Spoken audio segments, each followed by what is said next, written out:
They've continued to work and grow and implement their program and are setting the foundation for what they want to get accomplished here over the next couple of seasons. I think one of the most intriguing teams this offseason is the Miami Dolphins. The Dolphins have the capital to do whatever they want. They're competing and building a culture. I believe in team. I would say that. If you want to strive to do something great, as a group, you got to work together. You have a plan, you stay true to the plan, you execute the plan. The Dolphins, this is how you turn around a franchise, like this. We're trying to build a team that's going to win right now, and we'll be very aggressive. Welcome to the field, your Miami Dolphins. We're looking for guys who are tough, who are smart, who are competitive, love to play. They have landed some big fish. Love what the Miami Dolphins did. You're trying to build something there. Fitzpatrick throws to the end zone. It is Parker. Darnold never saw the pressure coming, and he is leading. Gesicki wide open. Touchdown. Let's have some fun and play together, man. Win on three, win on me. 1, 2, 3, win. If you can get a group of young men to band together, to believe in one another, to practice and prepare at a high level, then you'll win ball games. Big man, touchdown. Picked off by Bobby McCain.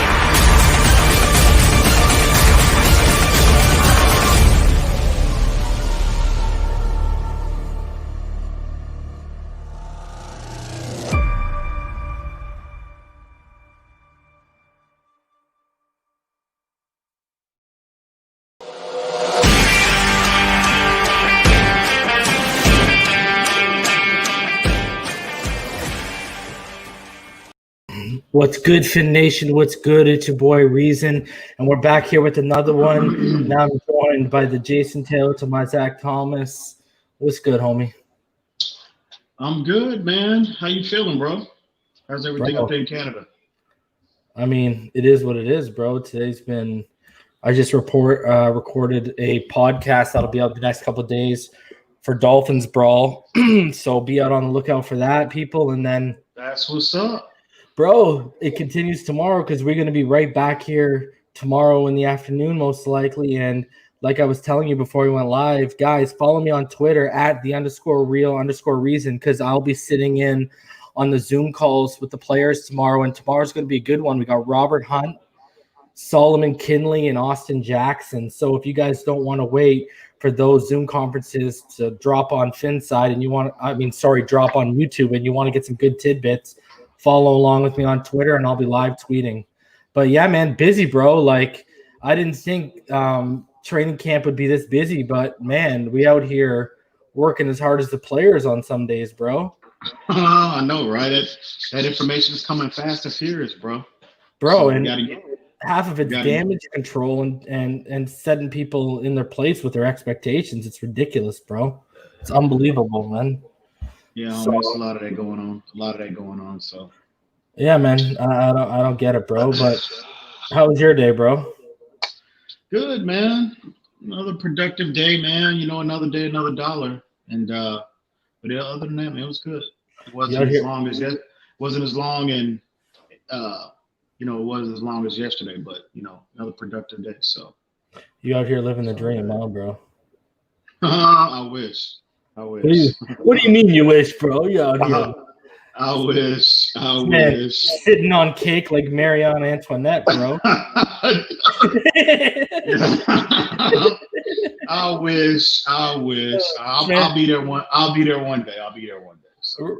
EM's wife gets mad at him and he says, "Let her eat cake," and he just throws it at her, bro. I wish. It's all good though. Oh man, are you ready? Yeah, man. Are you ready to walk people down off ledges and to have the first ever Tua Panickers Anonymous meeting, bro? Oh, absolutely, man. Absolutely. It's yeah, man.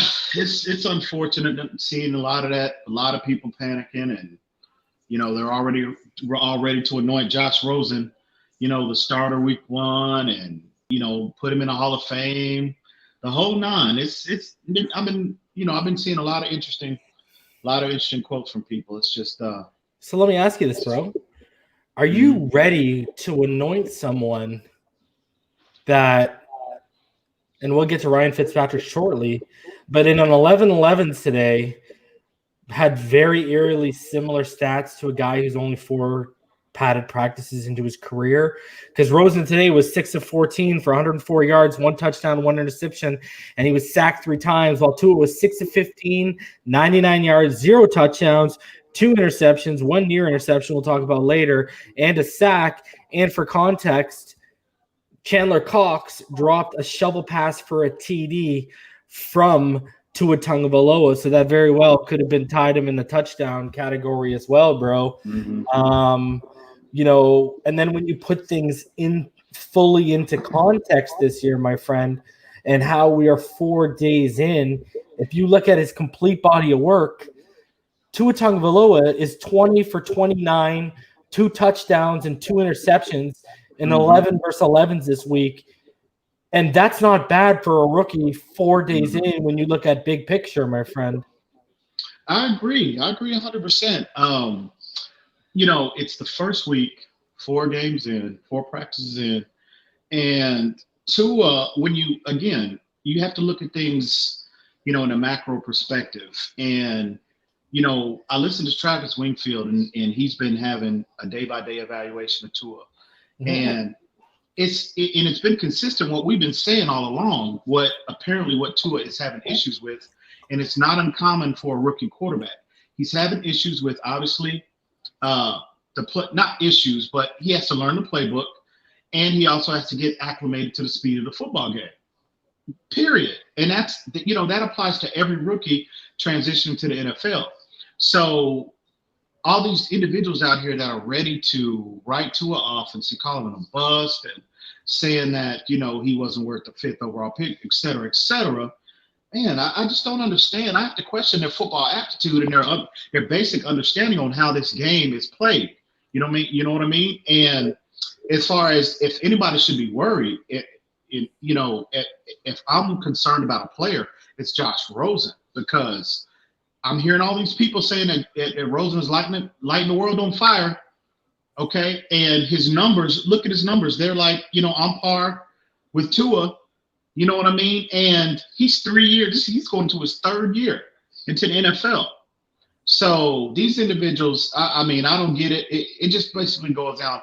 The majority of people that are so quick to write Tua off and put this bust label on him and I repeat, the 4th practice, okay, they didn't want him in the first place. They didn't want us taking him 5th overall in the first place, and they wanted Josh Rosen to be the future. But, that's fine. That's their opinion. But, man, they definitely need to pump the brakes, because this kid, Travis Wingfield, we all know how I feel about him in terms of his player evaluation, how he evaluates players. He thinks Tua has been solid. It's just typical rookie mistakes, typical rookie acclimation. And I want to show you this, bro, because I had a tweet that popped off a little bit today. I didn't expect it to, but it did.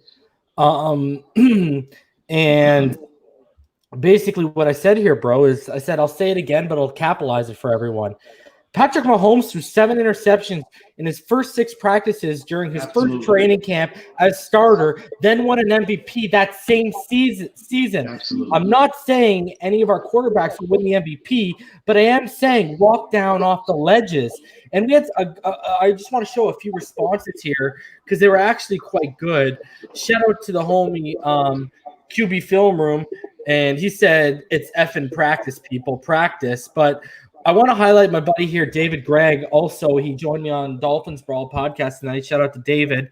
Me and him are going back and forth with sitting in on these Zoom sessions. And he said Jimmy G threw 5 straight interceptions in a practice last season, then led the 49ers to the most wins in the league before their first loss and a trip to the Super Bowl.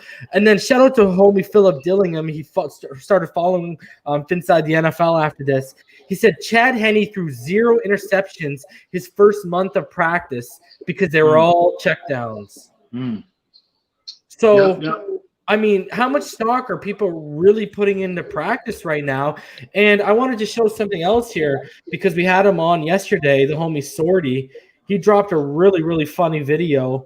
And, I want people – there's going to be some explicit language here, but y'all need to check this out because Sorty basically – He's mocking all of y'all, and it's absolutely hilarious. Check this one out, EM. I don't know if you saw it. Shout out to the homie Sorty of the Fins or Die podcast. Check out the episode yesterday if you haven't. But Dolphins Nation, what's good, bro? It's your fucking boy Tony from the Bronx here. Dolphins fan from New York City, man. And I gotta say, bro, I'm fucking nervous, dude. I'm seeing over in Dolphins Twitter, all the tweeties he's sending, and dude, it's not good, bro. I'm hearing fucking Tua Tagovailoa throwing picks and practice.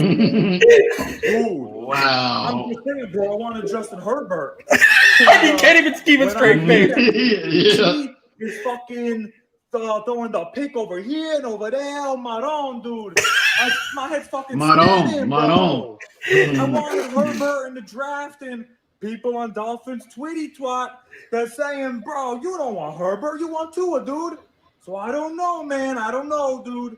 But we'll see. I'll keep you posted. We're going live from training camp next week. I'm gonna be doing a podcast.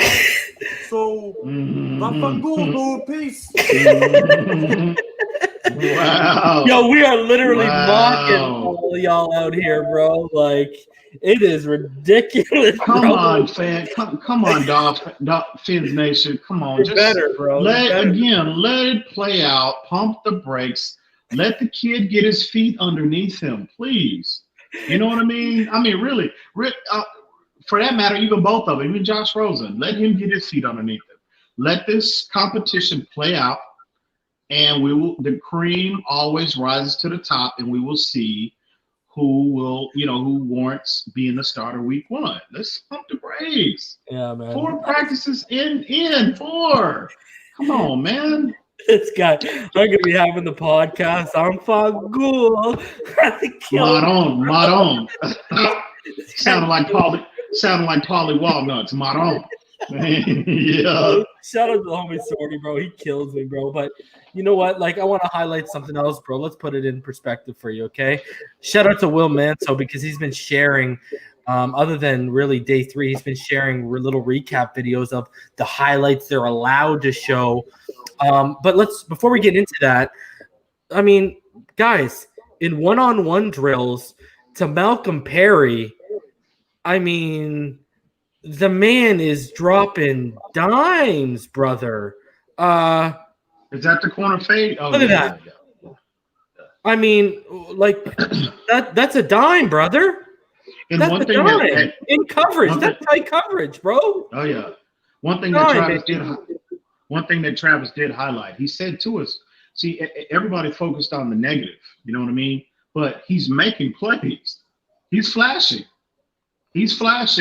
Again, the accuracy, the anticipation is there. Even, they were talking about, not Travis, but I heard, from another individual that they were talking about Tua's live arm. He's got a live arm. Now they're saying that Rosen has a slightly stronger arm, what it appears to be, what it looks like now in camp, but he's got a live enough arm. But all his traits are flashing. And that's what you want from a rookie, bro. You just want them to flash. You want them to flash those traits, you know what I mean? And technically, he's flashing them early on if we're only 4 days in. Only 4 days in. Let this kid, let him get acclimated, let him get caught up to speed, in terms of the playbook, let him get acclimated to the speed of the NFL game. And once that happens, that's when his natural traits, his natural abilities will start to take over, and we will see those flash plays, and he will show us why the Dolphins warranted taking him number 5 overall in this. Well, and a lot of these reporters have also said they think he's healthy by the way they've been seeing him move in and around and out of the pocket, right? Which is the biggest concern. Yes, exactly. So, I mean, I just don't get it, man. Like, we got to create a suicide prevention line for Dolphins training camp. It's getting absolutely ridiculous, bro. I think people, they just have such unrealistic expectations on him in terms of they expected this kid to come in and just immediately light the world on fire. And we've been consistent like somebody came at me on Facebook earlier and they were saying that because the memory on this dude, I tell you, is crazy. I don't even remember who this guy was. But apparently we had been engaging like about Tua and Rosen or a quarterback situation like months ago.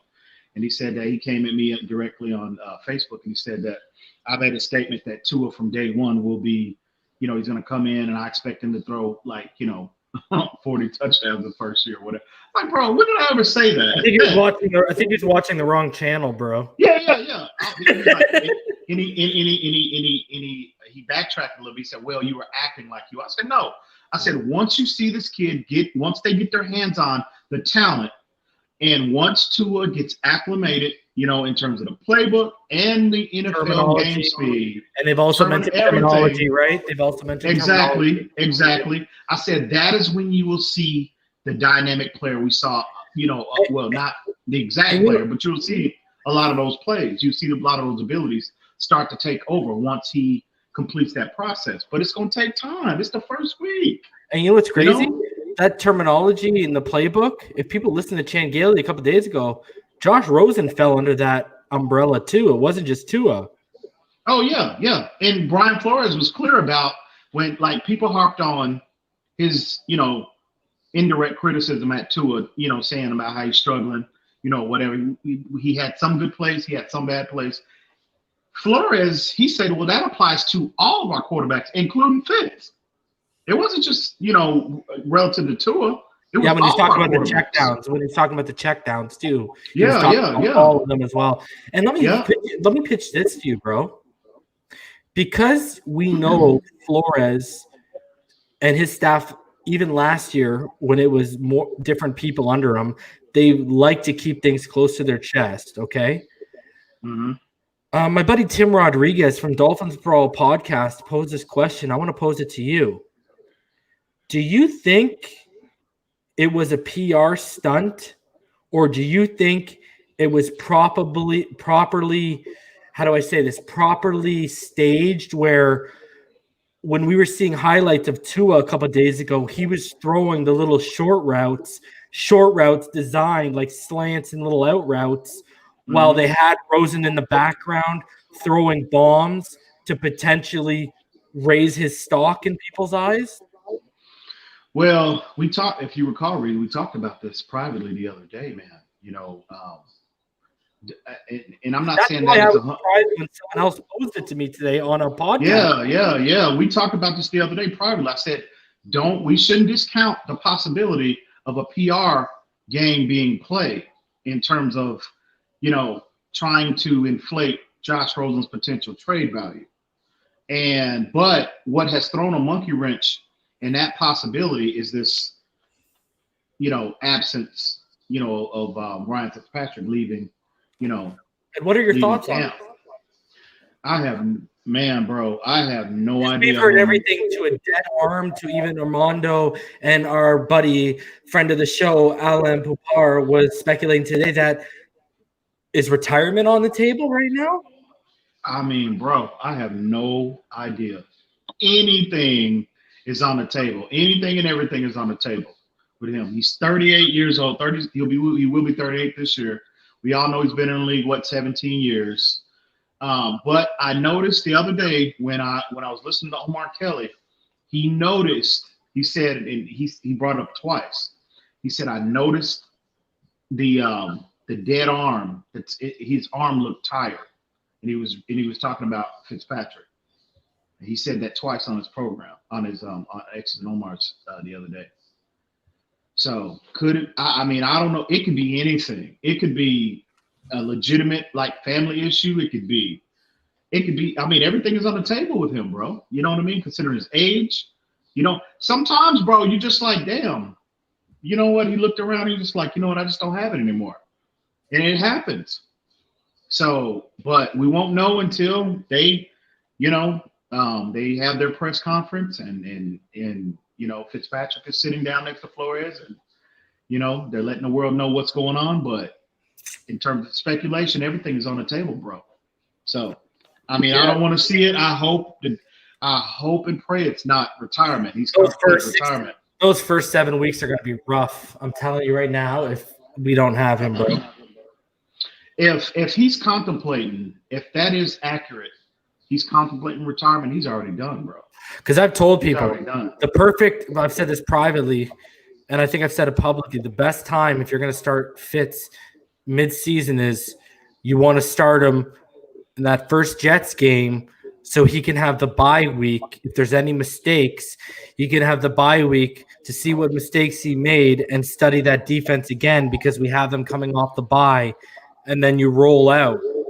That's a good way to acclimate him in his first 3 weeks as a starter, I think, with the bye week right in the middle, and on each side of the bye week is the same team. You know what I mean? So the thing is, I'll be honest with you right now, bro. If Rosen's starting up until that Dolphins game, Dolphins Jets game, I mean, what, one win, maybe two? Yep. And that's not a knock on him. Look at the defenses that he's going to be up against. Good luck. Yeah, this is true. Yeah. I'll tell you right now, whether it's Tua or Josh Rosen, you don't want them seeing a Bill Belichick defense no matter the personnel in week one. I don't care what you tell me. All right. I just don't. You do not want to see buddy. He's going to throw exotic looks that these guys aren't going to know what's coming, bro. I agree. And let's be honest with ourselves. Look at his record. He's never, first of all, in terms of Tua, he's never lost to a rookie quarterback. And number two, I think he's only lost 2 times to a quarterback under the age of 25. Okay. But I will say this in terms of their development, and this applies to Rosen as well as Tua. You know, the type of defense that Flores deploys in terms of man coverage, in terms of, disguises, in terms of a lot of movement up front, they're seeing that firsthand. Now, again, it's going to take them a while to get up to speed, but they're seeing a lot of quote unquote exotic. Just the nature of this defense is exotic. So they're seeing a lot of multiplicity. They're seeing a lot of, like I said, heavy concept. That'll help accelerate their growth. It should, in theory. It should. Someone in our comments just said Rosen is the man, believe me. So then why does he have 3 years in when he's getting reps with the first team finally because Fitz is out? Why does he have almost exact similar stats to Tua, especially when Tua should have a touchdown because Chandler Cox dropped a shovel pass for a touchdown? I mean, that's pretty scary when you put that in perspective, especially when not just 2 days ago, Omar Kelly was raving about, he's a better processor, And I told y'all yesterday, y'all won't know until the bullets start flying in live action when you're not facing your own team's 11, you're getting exotic looks, post-snap is different than the pre-snap, et cetera, and we're already seeing that doesn't show me that he's become a better or even looked like a better processor in practice, bro. It's one thing to do that with the 2s and the 3s to look like a better processor, but when you're up with the 1s and you're not, that's a total. And you got almost eerily similar stats to a guy who's only his 4th practice into pads. That's not a good sign. But again, I've said this before, I'll say it again. Everyone's going to have good days and bad days. I don't care what position you're in. So there's only a few that have seemed to be stringing together 4 consistent good days, being Noah Benogany, Solomon Kinley. You can make the argument for Raekwon Davis. There's only a few out here doing that, bro. Austin, I heard as well. Austin Jackson as well, bro. He's quietly having a very good camp. Very good, man. Solid. He went up against not Noah. He went up against Emmanuel Ogbah today, and they split. They went up against each other 4 times, and each of them won their individual battle. So it was 2 for 2. And Travis has been saying Ogbah has been unblockable no matter who he faced. So he said that was very encouraging to see that matchup today between those 2. So, but again, we talked about this going into training camp. Having a player with that kind of athleticism, on paper, it can help accelerate the growth of your young players. And, not just Austin Jackson, but all of our rookie players, Solomon Kinley, Robert Hunt as well.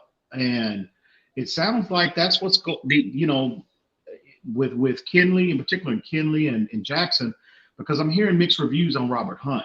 Mm-hmm. You know, I'm hearing he's even having trouble with speed and I've been hearing that he's been having trouble with guys, you know, kind of bullying him as well. And that was surprising to hear. Take it with a grain. You know, it's again, number one, it's still early, but this is why everyone had him. This is why, including me, if people watched when we made that pick, I had him graded as a guard. I didn't have him graded as a right tackle, bro. Exactly. So, and it's not that he's been terrible. He just hasn't been as consistent as Kinley and Austin Jackson and Jesse Davis, from what I hear too. And Jesse Davis. So that's encouraging to hear as well. Jesse Davis has been good as well.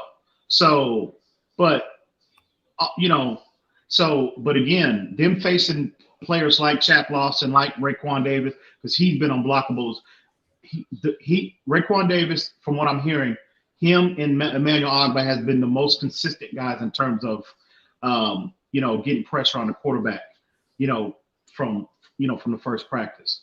So, but again, I think playing these, them up against these type of athletes every single day, I think it's accelerating their growth, bro. And I think hopefully, like I said about Tua and even Josh Rosen, them facing a defense like this in terms of the exotic looks, in terms of the man coverage, you know what I mean? Hopefully that can accelerate their growth as well. So we'll see how it unfolds, when the Bullets are live. But so I want to answer a couple questions here, bro.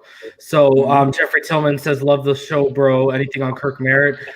You heard about him the last couple of days of practice, but today I talked about it earlier on the podcast with Dolphins Brawl. It seems that he might have got lost in the shuffle because they were working more with the ones and the twos and the threes today. So it makes you wonder if Merritt was actually part of the 3 squad. Steve Delafay asks, what's your take on the position coaches? Do you think they have the ability to make our young players better? Yes, and I actually think you're seeing it with Noah Igbenogany, because what's been my consistent evaluation? My consistent evaluation has been he works on being less handsy. He starts turning his head back before the ball gets there. You add his ability to play in open space, his read and recognizing skills. He's a violent tackler. He's a sure tackler. And he's a great athlete. And he plays with a drive that you could have something special there.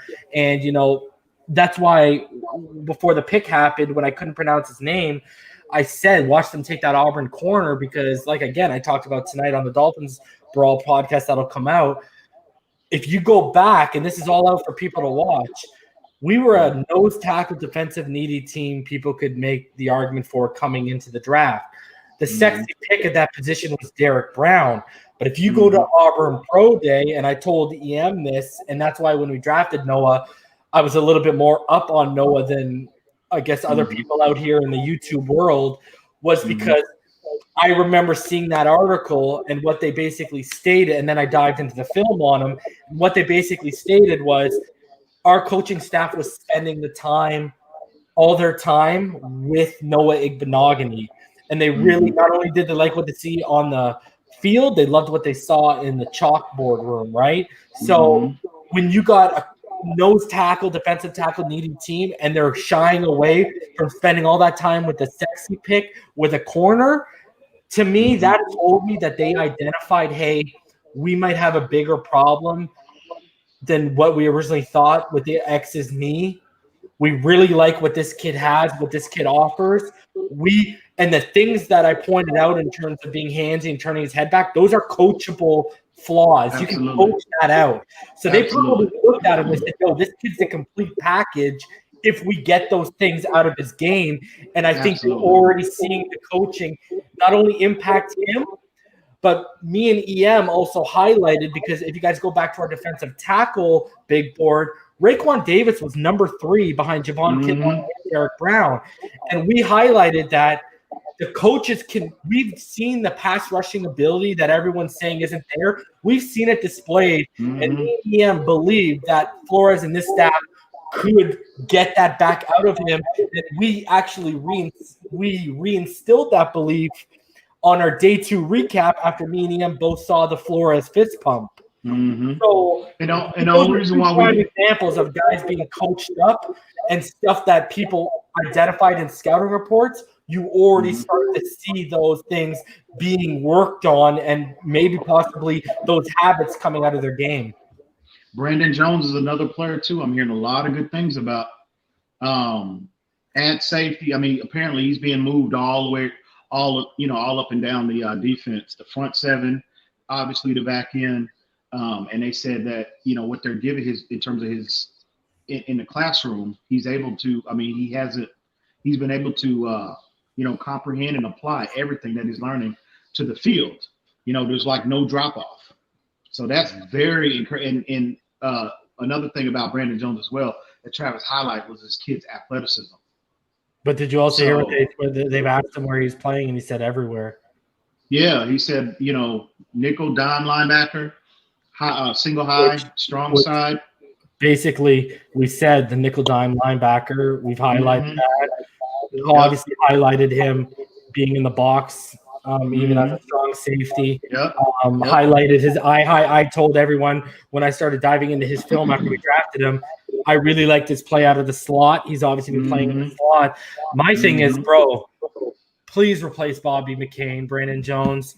Like, I will love you. I will love you. I know, right? I will say Ashton Davis who, Antoine Winfield who, even though Antoine Winfield's been balling out. I can't. Oh, yeah. That's what I'm hearing.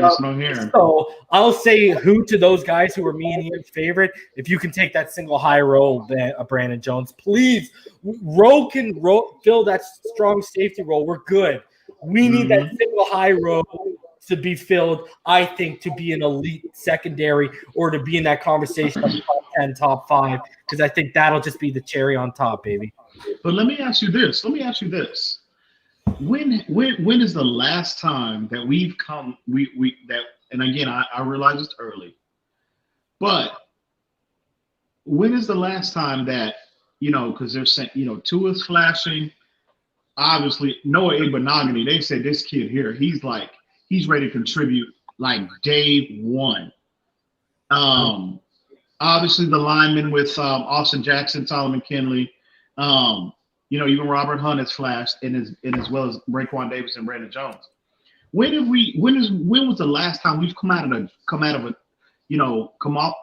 draft, and pretty much all of our top 3 picks are flashing? You know what I mean? And they have consistent evaluations on them, especially this early. I can't even remember the last time this has happened.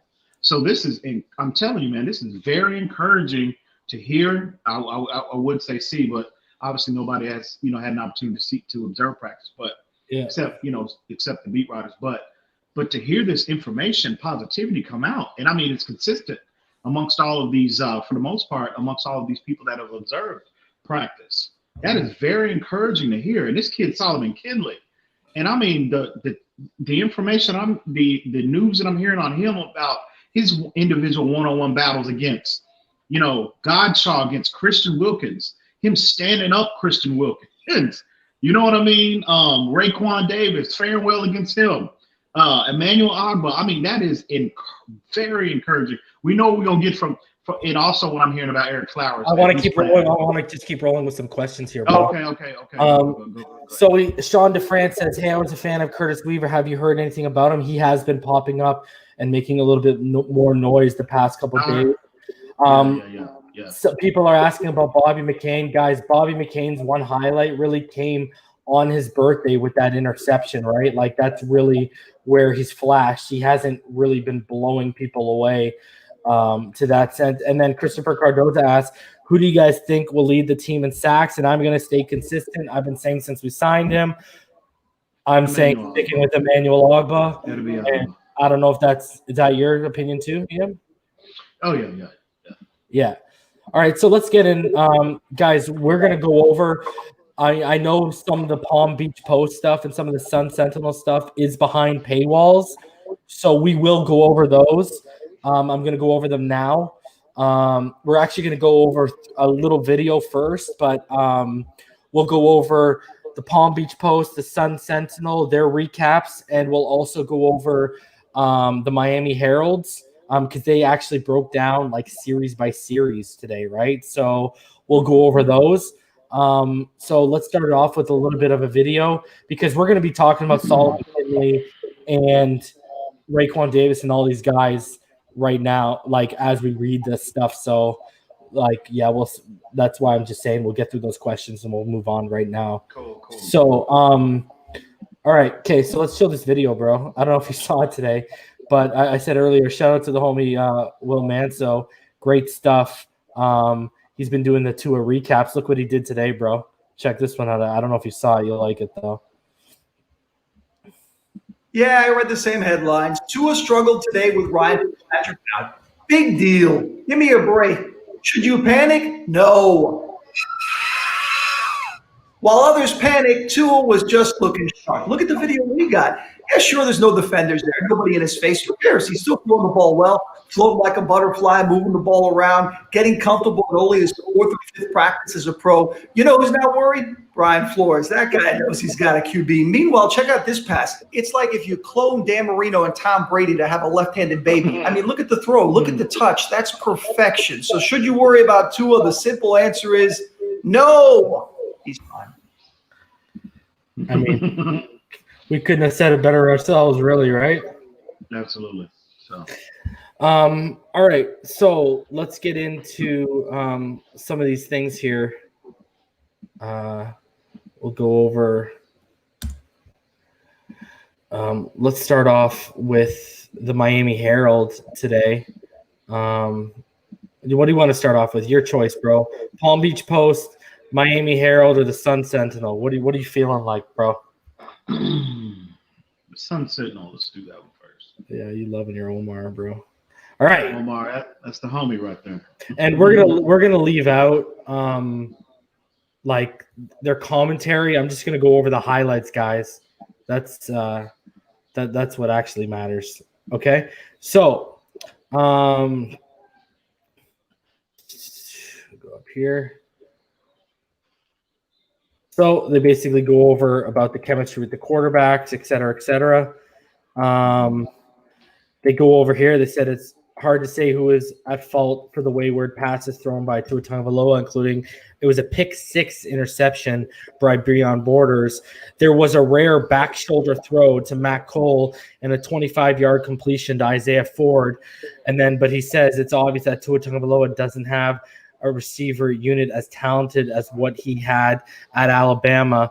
And they said that the drop-off in talent appears to be a major problem. And so they said Tagovailoa's seemingly slow mastery of Chan Gailey's offense, which has kept the number 5 pick from impressing onlookers, i.e. Omar Kelly wrote this. Jerome Baker, he left practice, and we still haven't got word on what he left practice with. It goes on to say the Dolphins could replace him with linebacker paired with Calvin Noy with a Landon Roberts or Kamugu Hill. Raekwon McMillan and Sam Iguavine are also viable options, but both have been buried on the depth chart, according to them. So here's some camp observations. Dolphins receiver Preston Williams was one of Miami's top playmakers on Friday, bringing down a nearly dozen difficult passes. Many of them were defended by Byron Jones, the Dolphins' biggest free agent addition this offseason. Raekwon Davis is the most physical defensive tackle the Miami Dolphins have, but Miami's 2020 second-round pick appeared to give up on plays during the 11-11 period. Myles Gaskin had another strong practice during camp's first week, consistently making plays as a runner and pass catcher. So not that great a detail. It's kind of just like it really is kind of like a sky is falling take in a way.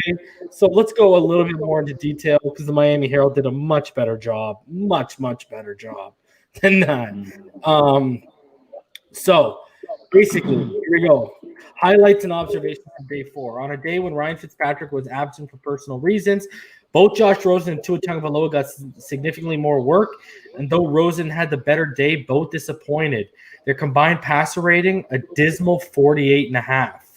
For Tagovailoa, it was his worst performance over the 4 days of his first training camp. In Tagovailoa's first 6 passes, he threw 1 interception and lofted a second one that probably should have also been picked off. Here's a breakdown on how Tagovailoa did on passing plays on 11-11 team drills. Series 1 for Tua. He double-clutched the snap on first down and threw incomplete. He completed a 3rd and 7 throw to Jakeem Grant for a 10-yard gain. On the next play, he threw a pass with no offensive player in the area, and Breon Borders made the interception in what was a clear miscommunication with the receiver. Then he threw a 1-yard screen pass to Patrick Laird, who was blown up in the backfield by linebacker Kamuga Hill. Series 2 for Tagovailoa. On the first play, he threw a deep ball, not much on it, to Jakeem Grant. It should have been picked off by Borders again, but Borders fell down and Grant caught it for 40 yards. Then Tagovailoa made a poor throw to Malcolm Perry on a pass that went incomplete. Series 3, he didn't throw a pass. Series 4, he evaded a rush but threw an incompletion. Then Ricardo Lewis dropped a pass. Series 5, on a bootleg, Tua threw to tight end Chris Myrick, who inexplicably didn't turn around on the pass that went incomplete. He then threw to Grant, who double clutched with the ball going off his fingertips. So obviously drops were a problem. Then Tua made an excellent back shoulder pass to rookie Matt Cole for a first down on 3rd and 3.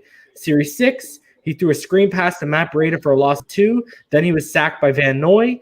And the series ended with Tagovailoa overthrowing Mike Gesicki with Eric Rowan coverage. Series 7, Chandler Cox dropped a shovel pass on what should have been a touchdown. Then Tua connected with Williams for a gain of 3. The final play of the possession was a rushing attempt, and he was sacked by our boy Emmanuel Ogbah. Series 8 for Tagovailoa. This was a hurry-up drill, and I want people to pay attention to this because Rosen does go through a hurry-up, and we all remember Rosen did struggle last year in 2-minute drills, right? So this was a hurry-up drill. He threw an incomplete on his first pass, then completed a 25-yarder to Gesicki. He spiked the ball on 3rd down and then was intercepted by Igbenogany on 4th down with the rookie out-muscling Jakeem Grant for the ball. Series 9 for Tua, he had 2 more late pass attempts, completing 1 for 16 yards. So Tagovailoa ended 6 of 15 for 99 yards to Miami Herald, 95 yards here. No touchdowns, 2 interceptions, and 1 sack. And here's Rosen, brother. So series 1 for Rosen, he threw to Preston Williams for 13 yards and then completed a deep pass to Williams for 25. Williams made a great adjustment with the ball in the air on the second of those 2 completions. Series 2, Rosen threw a terrible pass, but Noah Igbenogany dropped a potential interception. He then threw behind Preston Williams, and Igbenogany broke it up. Series 3, he threw an out route to Devontae Parker for 7 yards, then connected with Williams for 14 yards, beating Byron Jones in the coverage. Series 4 for Rosen. He completed a 38-yard pass to Isaiah Ford with Jones beaten in coverage. Then Perry dropped a Rosen pass, but it probably should have been a sack by Kyle Van Noy if this had been a real game. Rosen then threw it deep to Parker, but the pass was late and short and broken up by Noah Igbenogany again. Then McCain sacked Rosen on a safety blitz, so obviously he didn't pick it up pre-snap and adjust, right? He didn't adjust his protection. That's what that tells you. Yep. And we've highlighted his pre-snap ability needs to improve. 3 of the 4 plays were run on his Series 5. He completed a 5-yard pass to Myles Gaskin on a wheel route on the other play, which went for a touchdown. Series 6 for Rosen, he completed a 7-yard touchdown pass to Grant with Nick Needham busting coverage. Not good to see, Nick. Then Rogers dropped, should have been another TD pass by Rosen, and Rosen threw incomplete on the 3rd pass of the series.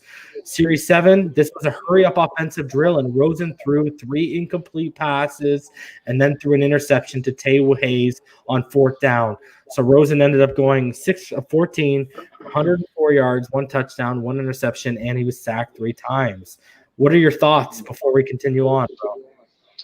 In regards to Tua, when I saw this article earlier, again, it just, what jumps out to me is that he just, he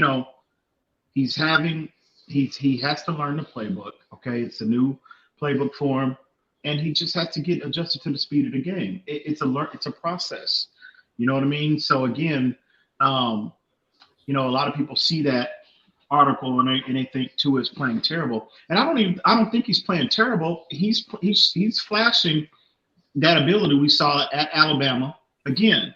But he, and I do agree with when they said that he doesn't have the talent level at his disposal, 1 through 4 in terms of the wide receivers. I give him that. But again, Tua hasn't had an opportunity to develop a rapport with the number ones, okay? And he just has to get up to speed.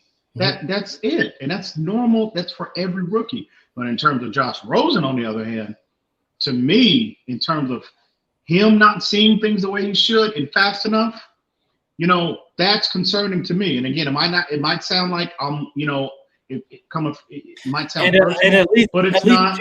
At least Tua moved the ball in the 2-minute drill. Exactly. Ball, right? Rosen is still those bad habits, those deficiencies are still there. I don't understand when these people are saying that Rosen is having a good camp. I mean, wow. But he had one good day, bro. Yeah. So let's that's all it is.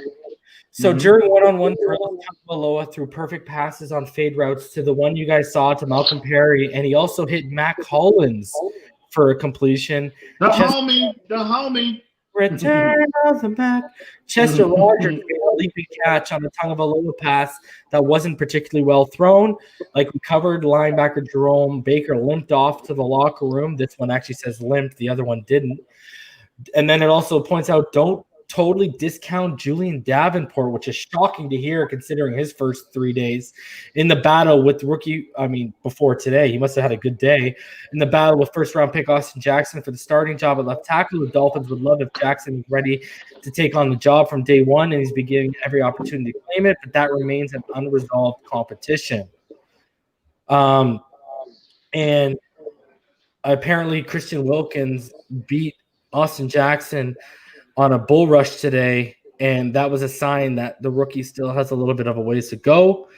It also says Fitzpatrick and safety Kevon Frazier didn't practice today, obviously. Michael Dieter did a good job of standing up rookie defensive tackle Benito Jones on one play. Van Noy pushed up and flat nicely on rookie guard tackle Robert Hunt for a would-be sack. I think that was the one we highlighted earlier in the 11-11 drills. Defensive end Emmanuel Ogba beat guard Shaq Calhoun on an inside move, and rookie second-round pick Raekwon Davis continues to impress with his strength in the pit drill. He's very difficult for an offensive lineman to lock up. Your thoughts? Man, Raekwon Davis and Emmanuel Ogba. Raekwon, man, what I've been hearing since training camp started is that this kid is just different. And again, we were telling people. Oh yeah, this kid is different. He's got rare power. His technique is like flawless, and that's unheard of for a rookie at that position. But they said he has rare power. Can I just say that's why when you kept, I know you kept highlighting it just because of the transition, but that's why when you kept highlighting your worry about him moving against obviously now big boys, and maybe he's not going to be as successful in the leverage game as he was in college.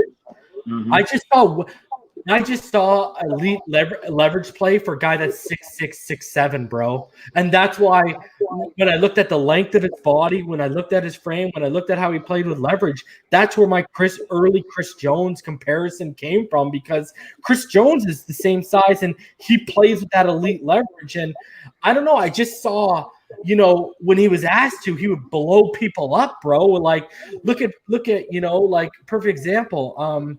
Look at Donald Stanley. That man had great tape in the SEC, except against Raekwon Davis. And you look at Donald Stanley's body frame, he is a prototypically built like a center, low center of gravity. You know what I mean? And he got blown up in camp as well after I had told everyone about that tape, right? So I know it's not, as you say, I'm going to hold him to the same standards as Josh Rosen. The live bullets aren't flying, but it's very encouraging to see that leverage game that we saw at an elite level might be a smoother transition than what we thought, what we initially thought it could have been.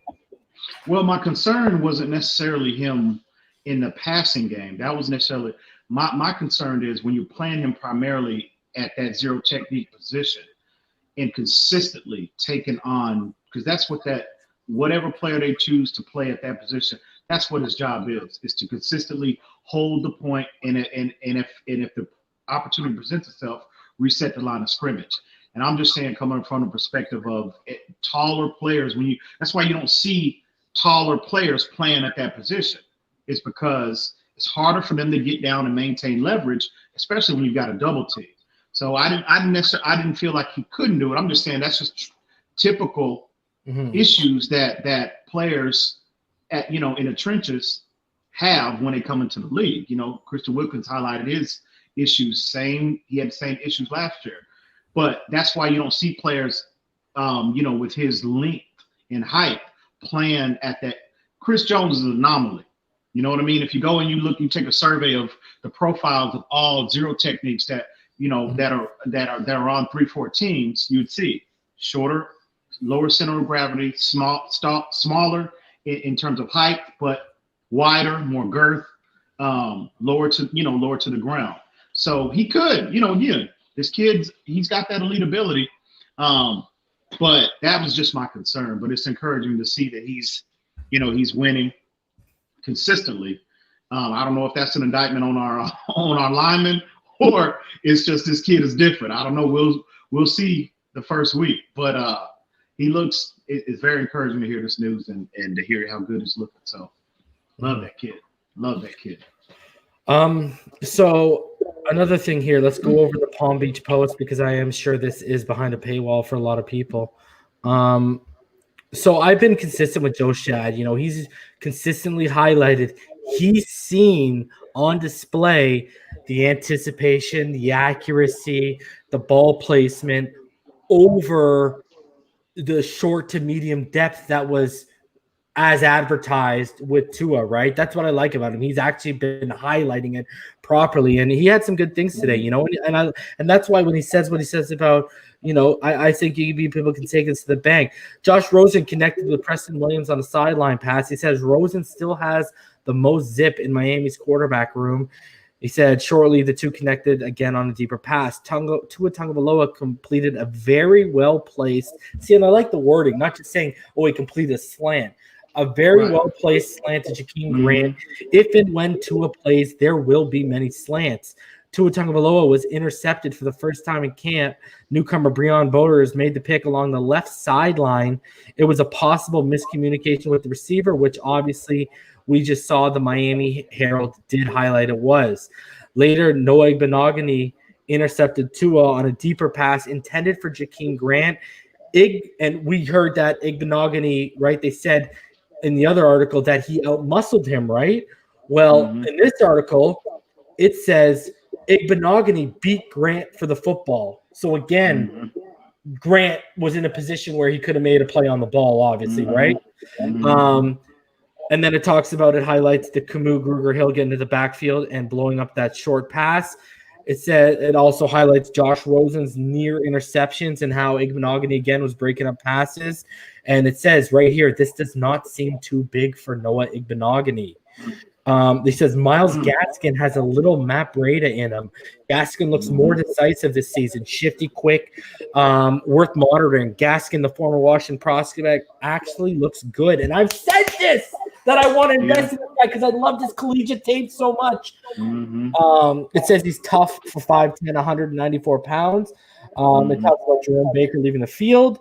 It talks about how Tua, the pass that we talked about earlier being nearly intercepted, was across the middle of the field.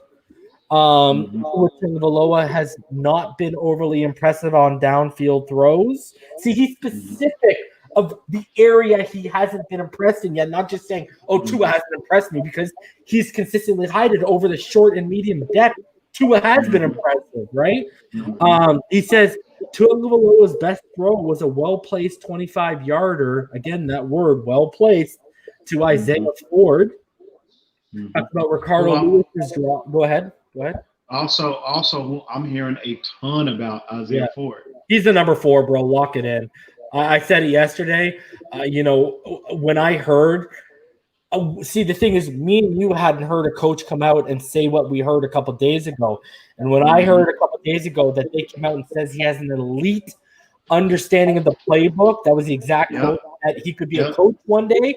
I was like, okay, this guy knows not only probably all of his route trees, but everyone else's route trees. Now we're figuring out why he's making up for that 4.6 speed. right? Because he is the slowest guy on the in our receiving room, but he's clearly the smartest one, and that's why he's sticking around. And I like that. I like that we got that tidbit because we didn't get that tidbit last year, bro. Mm-hmm. He just looked like a guy that was starting to make plays at the end of the year, right? Mm-hmm.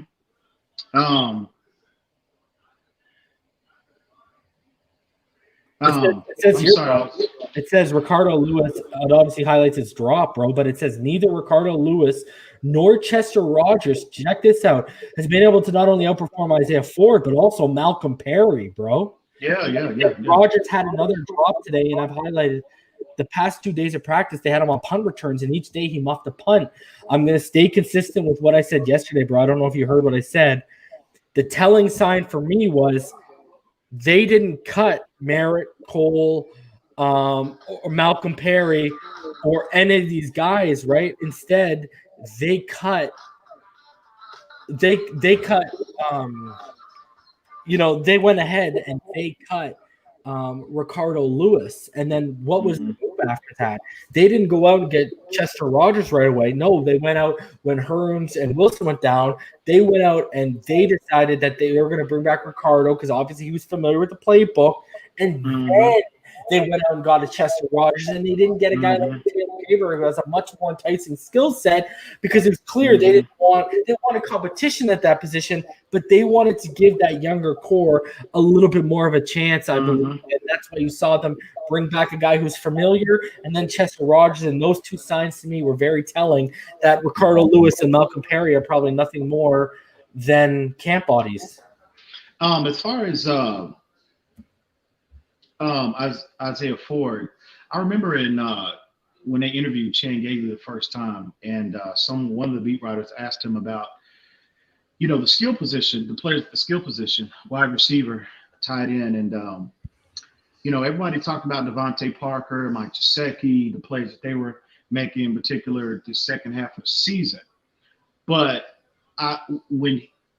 one thing he said that was interesting, he didn't call him out. He didn't say him, he didn't call him out by his name, but he said there was definitely other players that were making plays, that were making consistent plays, on tape, were consistently getting open, making plays, etc. Over the second half of the season. And there's several players that I like. And I'm assuming, I think we can pretty much, you can book it that he was talking about Isaiah Ford. Now, again, I've been on the record. I haven't been the most, the biggest Isaiah Ford fan. But from what the reports are saying, and again, I listened to Travis Wingfield again talk about the growth and development he saw in his game, not only his game, but his body. He's a little over 200 pounds now. And, he's been a slender guy, since he's come into the league. But he's up over 200 pounds now. And his ability, that has aided him in practice, going up against these top flight corners. Okay. He's gotten bigger, he's gotten stronger. He's winning more at the line of scrimmage. And obviously, the second half of the season, we saw flashes of him, in particular, his ability to identify, in particular in zone coverage, identify where the holes were. It's 3 games last year that come to mind, but his ability to identify how the defense is defending, defending the offense, and his ability to identify where the holes were in the zones, and he was consistently making plays. You know what I mean? Does he have dynamic, like Odell Beckham or Julio Jones type ability, Devontae Parker type ability? No, but he's reliable. He's got good hands. He's a big body. He's 6'2", 6'2.5". So this is very encouraging to hear, because how Flores, in particular with Albert Wilson opting out, as well as Allen Hearns, if he can just give us what Allen Hearns gave us last year in terms of reliability, that's a plus, man. I think he would be a very good asset to this offense. So very encouraging to hear. I've been hearing nothing but good things about this kid since camp started. Mm-hmm. So yeah, again, man, very, very encouraging to hear this about this player. And again, if he can give us, if he can, be a significant contributor, man, that's going to bode well overall for the offense, man. All right, so Tua Tagovailoa has seemed fine physically when rolling out of the pocket, which is great to see. The Dolphins did not score on 3 downs in the red zone with Tagovailoa. There were 2 overthrows, including one to Mike Gesicki, which we highlighted. Apparently, Ted Karras and linebacker Kamu Grugier-Hill got a little testy today. It also talks about Chandler Cox dropping that shovel pass near the goal line for a TD from Tagovailoa. It also talks about, obviously we highlighted earlier, Ogbon Van Noy were creating consistent pressures. It goes over Tehei's interception of Josh Rosen. And he said neither Rosen nor Tagovailoa shined Friday, to be honest. So, I mean, again, when you take everything into context, at best we're getting 10% of what happened there, bro. And and that's even could be an overstatement, bro. You know what I mean? Yeah. So it's crazy. I'm liking what I'm hearing from several players. Landon Roberts, I keep hearing his name come up daily. And Kamu Grugier-Hill. And Kamu Grugier-Hill. If you just saying, all these Jerome Baker fans, it might be a little premature, but I'm telling you, especially if he's injured, bro. What if this is he got hurt and he got hurt again today. So, but Landon Roberts and both of them, Kamu Grugier-Hill. And what's disappointing is to hear that Raekwon McMillan is buried on a depth chart. Wonder what is going on there. I don't know, bro. That shocked me to hear that. But again, bro, it's from Omar. I respect Omar as a journalist. I do not totally buy into his evaluation skills. I've highlighted this before. So, look, go read Omar's compared to that Miami Herald is Barry Jackson, Armando Salguero, and Adam Beasley all together, right? And then the Palm Beach Post is like, even looking to them talk about Tua. You got 4 guys together that are saying one thing about Tua, and you got Omar Kelly, quite frankly, feeding the Chicken Little sky is falling narrative, bro. I hate to be the one to say it. Well, to be fair, I do think Omar Kelly falls under. Again, I like Omar Kelly. I respect Omar, but I think he falls under the category of this guy didn't have realistic expectations, bro. And again, that is why we talked about it. People with unrealistic expectations usually don't know the nuances of the game, the nuances of this whole process, bro. You can be covering it all you want. One thing to be covering the game, it's a one thing to also be covering the game and know the game inside the game, brother. I agree. I read you his stuff compared to Travis Wingfield and what we read today from Travis Wingfield, right? Travis Wingfield was much more in depth, was much, and when he was positive, he gave stuff to substantiate of why he was positive. Omar Kelly, and even I feel like Joe Shad has been consistently as well. And I feel like to an extent, the Miami Herald guys have been well, but they have been a low skies falling as well. But to me, it's been Joe Shad and it's been Travis Wingfield have been leading the way in terms of they're substantiating why they're seeing things they're seeing, but they're also giving more context to, like, you know what I mean? Like, look at Joe Shad saying, highlighting how great he's been over the short, medium depth, but then he says, he hasn't impressed me with long throws, deep throws, right? But he's still showing you, he's still going through all 3 levels for you, not just saying, he hasn't been impressive. You know what I mean? Yeah. So I agree, man. let me ask you this, bro.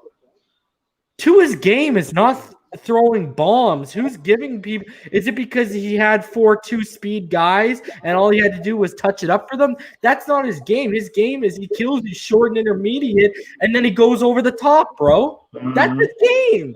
He doesn't come out throwing 80-yard touchdowns, bro. That's not his game. And the intermediate part of the field, that is where quarterbacks make their money anyway. Yeah. You know what I mean? That is where, how often do you see defenses give up go routes for 50 yards, 50, 60-yard bomb for touchdowns? You rarely see that. So the money down in the NFL, the money area of the field where quarterbacks make their money and they earn, their stripes is in the intermediate part of the field. That's why processing is so paramount in the NFL. So again, pump the brakes. And I think in terms of what's going on in terms of his deep ball, I think it's a confidence thing, because this kid's confidence has got to be swimming, bro. You know what I mean? So again, playbook, timing, confidence. You know what I mean? So he just has to settle in. He just has to settle down and get his feet underneath him. Every report that has come out about Tua, positive or negative, that's what screams out to me. And it's not unusual for a rookie quarterback to have these issues. Every quarterback had these issues. Everyone that is coming to in the National Football League, Hall of Fame or not, this is not unusual. And you know what didn't help the situation today, bro? Joe Burrow had a really good day at practice, but EM, do you remember seeing Joe Burrow's stat line on his first day with the 11-11s? He only completed 6 passes on his first day with 11-11s. And here's another thing I'll say, EM. Don't put stock into the Joe Burrow thing, because EM, even before the pads were on, Joe Burrow was acclimated with those players because he knew he was rolling with the number one. Exactly. And to go farther than this, brother, do you think it's safe to say Joe Burrow had his playbook before any player in the draft, because they knew who they were taking, and we didn't know if Tua was going to fall to 5?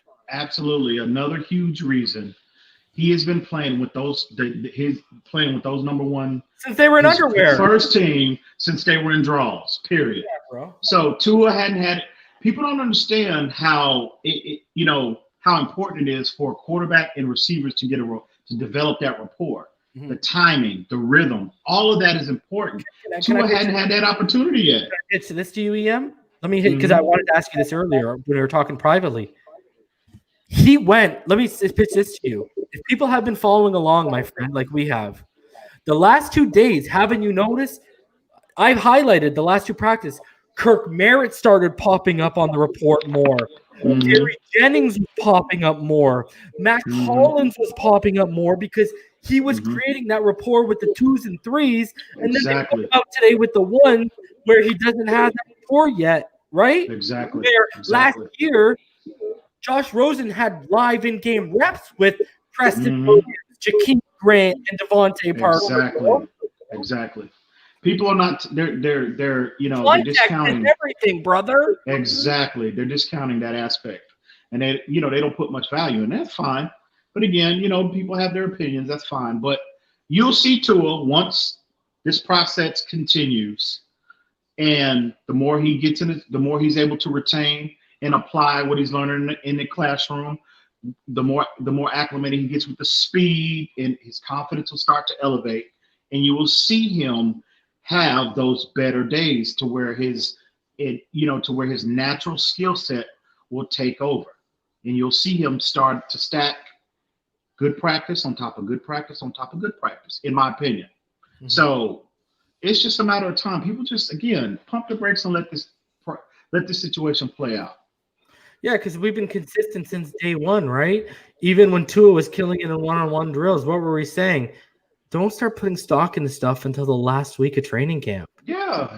And it really, after the second week, going into week 3 of training camp, that is when you can get a more firm evaluation and a more firm assessment of where he is. So, yeah, man, I mean, God. Oh. And Armando Chavarria said, ridiculous. Nick Saban said in an interview that Tua was slow to start with the playbook, but once he gets it, it's really good. I don't remember him saying that, but if that is true, that's a good little tidbit, Armando. And nobody's up here, and I want to be totally transparent. Nobody's up here, like I was accused on Facebook as well, as making quote unquote excuses. No one is making excuses for Tua on this platform. We are being totally objective, and we are highlighting issues, again, that every quarterback that has come into the National Football League, Hall of Fame or bust, has had. And that is what's going on with Tua. If we're sitting here 2-3 weeks down the road and Tua's performing at this level, okay, well then you'll see a more, I'll be a little more harsh in terms of my criticism. But am I willing to give up on him? No, absolutely not. But this is just, again, the kid has so many people are focused on the negative, bro, and they're not digging into, they're not researching more and digging into the more detailed about actually how he's performing, because he's flashing that ability we saw for 3 years in Alabama. He's flashing. Dog, I told you said this. If you put together all of his 11-11 drills in the past 4 days, he's 20 of 29 for 2 touchdowns and 2 interceptions. Is that really that bad? I mean, wow. It's crazy. It's crazy. So you're basically saying in the first 4 days, at a pro level, we got how he played against Clemson in the national championship, statistically speaking. Yeah, exactly. And it's only been 4 days at the pro level. I mean, I just don't get it, bro. But I will say this, though, homie. I'll say this. I mean, I really would like to know what's going on with Ryan Fitzpatrick. What is your gut? And guys, smash that like button. It's really imperative. Y'all already know we got the haters out against us, and it's all good because guess what? Haters got to hate because someone's got to do it, and usually haters come around when you're tasting a little bit of success, and that envy and that jealousy starts rearing its ugly face. So smash that like button, help out the channel, subscribe if you haven't. If you'd like to donate, paypal.me/Phinside. Again, shout out to the homie Ricketic for the $125 donation. Appreciate you, homie. Shout out to you, homie. You already know what it is. A Phinside the NFL patron, www.patreon.com/Phinside the NFL. And guys, as usual, tradition, because hey, I live up to our standards that we laid out in Patreon. It's just not enough people are hitting me with ideas and taking advantage of all those levels. Take advantage of the levels and what you guys have available to you. But I just want to shout out our patrons. And, as usual, we start off with the inaugural ones, the homies, the original mod squad, the 2 guys, Infinite Trauma and Rhino Sith.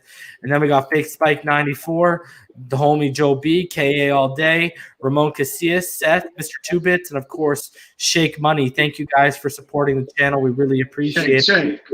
And I do want to plug this, guys.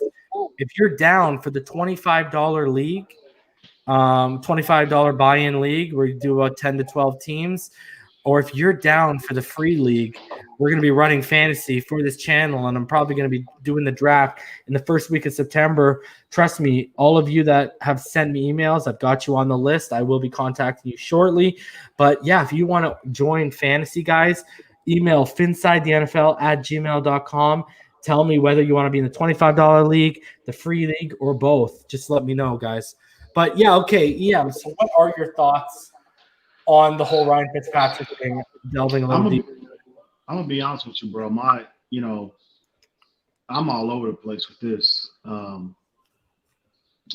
Because you have to think about what would cause a player to leave camp, especially when we're just getting started. You know what I mean? And the night before, Jake Ruddick was brought in. Yeah. What potentially could cause a player to do that? So, but my thing, it has to be something serious. It could be something serious on a personal level, or it's something serious on a professional level. It's something serious. I just don't know what, bro. I'm all over the place with this. So, and if he missed extended period of time,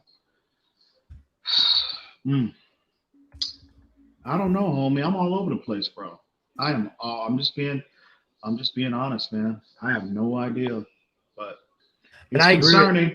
It's concerning because I don't have a good feeling. I agree with Rhino. I don't have a good feeling about the situation, bro. Yeah, but again, week 1 will be here soon, and Tua or Josh Rosen. I definitely don't think it'll be Josh Rosen, but Tua, if Fitz is not an option week 1, for whatever reason. Wow, that's why. Man, I don't know what reason. Because when me and EM originally talked, guys, today, I pitched the idea, hey, maybe because you got 7 kids, maybe one of them contracted the COVID virus or something, and then it came out later today that from what we understand, it isn't a COVID issue. And then if you guys do the timeline, the night before, you guys were hearing rumblings, and it was the day off, which was telling. You guys were hearing more rumblings than just Omar Kelly. You were hearing from Armando and other guys yesterday. When Jake Ruddick came in on the day off, more guys other than Omar were reporting it seemed that the arm was a little shot. Yep. And my thing is, if the arm is shot, I'll reiterate, the perfect time to start Tua for me would be our first game against the Jets, so he can have the bye game to watch the tape, learn from any mistakes that were made, and then go back out, face the same defense the following week coming off a bye. I think that's a really good scenario. But now I start to wonder, can Fitzpatrick's arm get us even to that first Jets game? But if he's having if it's more than – let me say this. If it's more than just, arm fatigue, because to be honest with you, you got to consider this, the lack of, with this COVID-19 issue, a lot of quarterbacks haven't had the normal, opportunity to work out number one, and work, and throw, like they normally would in previous years. So quarterbacks coming into this year, into training camp, you're going to see quarterbacks' arms, even younger players. There might be a little fatigue in terms of their arm. And, I'm trying to say this. We should see, it's not unusual to see a lot of quarterbacks, it's even younger guys at this stage because of what's going on. We might see that, and it might not be reported, but it's not, I don't think it'll be, it will be a huge issue to not see quarterbacks have this, a little fatigue in their arms and whatnot, because they're not used to working out, according to everything that's been going on. But Fitzpatrick, on the other hand, his age, his age, and it could be a mental issue with him as well, bro. Some players in all sports, that's been in the league that long, his age, he's got family. He could just be like, you know what, man, I'm just done. I'm just mentally fried. And he just seemed really excited about mentoring Tua. That's why it just caught me by surprise too. Like I feel like even if he was done, he would still come back to help. I've said I want them, if he retires, I want them to bring him on as a quarterback coach, right? I still feel like, man, it just sucks that even if his arm is shot, I would still just love him in that room, bro. Yeah. He might, and I think he would come back. Well, let's just say if he is done, okay. And we're getting ahead of ourselves. We're just saying hypothetically, if he is done, I think he would come back at that capacity. I think. Do you bring Ruddick back based on his familiarity with the team? Yeah, absolutely. The playbook and how he looked last year in the preseason, he looked pretty good. Absolutely, that's a smart move. So, but hey, you know what, man? We talked about what would be the ideal scenario to finally get Tua, implement Tua into this offense. What that would be. But if Fitz is not an option, hey man, you gotta put your big boy pants on and go get it. That's Tua. That's any quarterback who they decide to start week 1. You got to go get it. You in the big leagues now, baby. This is what you wanted. This is what you signed up for. So, you just got to put your big boy pants on. It's time to go get it. So I love Tua. We know how I feel about him as a player, but, you got to go get it, man. So the NFL waits for nobody. So we'll see. But I think, hopefully this running game improves. Hopefully we can, we can establish that running game and we can hopefully lean on that, especially in the early goings, the early part of the season, because I think it's going to be essential considering the teams that we're matched up against.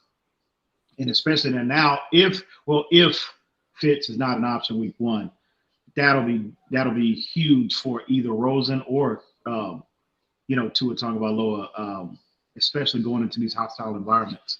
So that running game is the quarterback's best friend. So hopefully these reports that we're hearing about the improvement up front, in particular in the running game, hopefully, that'll carry over into the season, because if we're to throw Josh Rosen, especially, but even rookie Tua Tagovailoa out there, that running game is gonna be, that's gonna be the priority. It's paramount.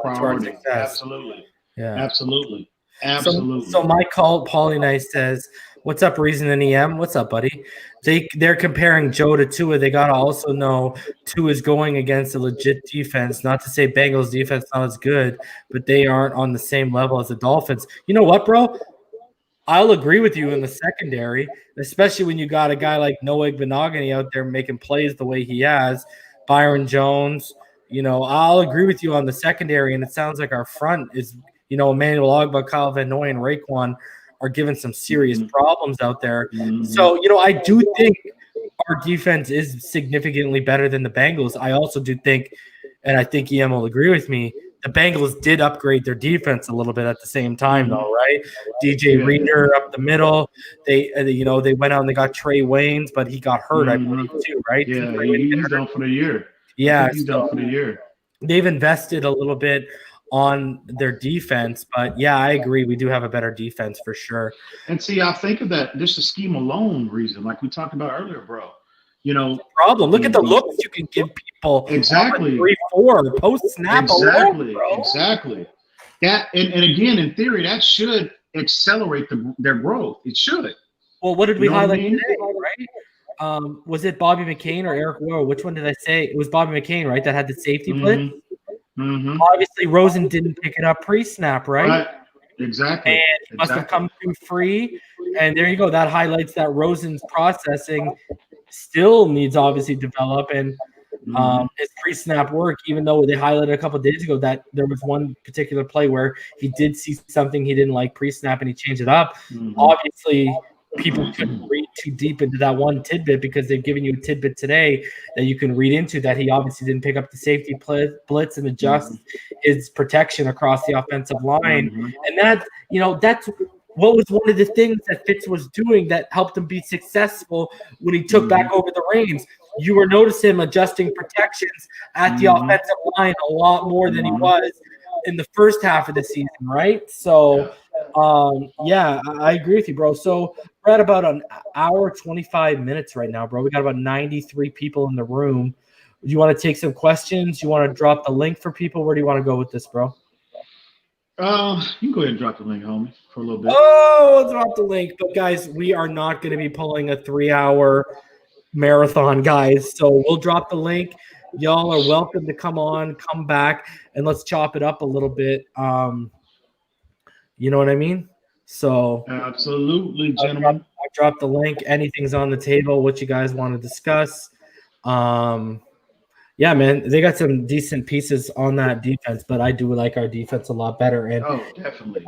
They're going to get. I think they're going to be in bad field position because I look at all the other offenses. If the Browns click, if Roethlisberger comes back and continues to play the way he was before he got injured, and the Ravens continue on their trajectory, I mean, the Bengals defense, good luck, my friend. And it's just that's going to be another thing Joe Burrow might have to overcome, you know what I mean, in terms of not having the ability to have a defense that puts you in good field position and position to score points and be successful, right?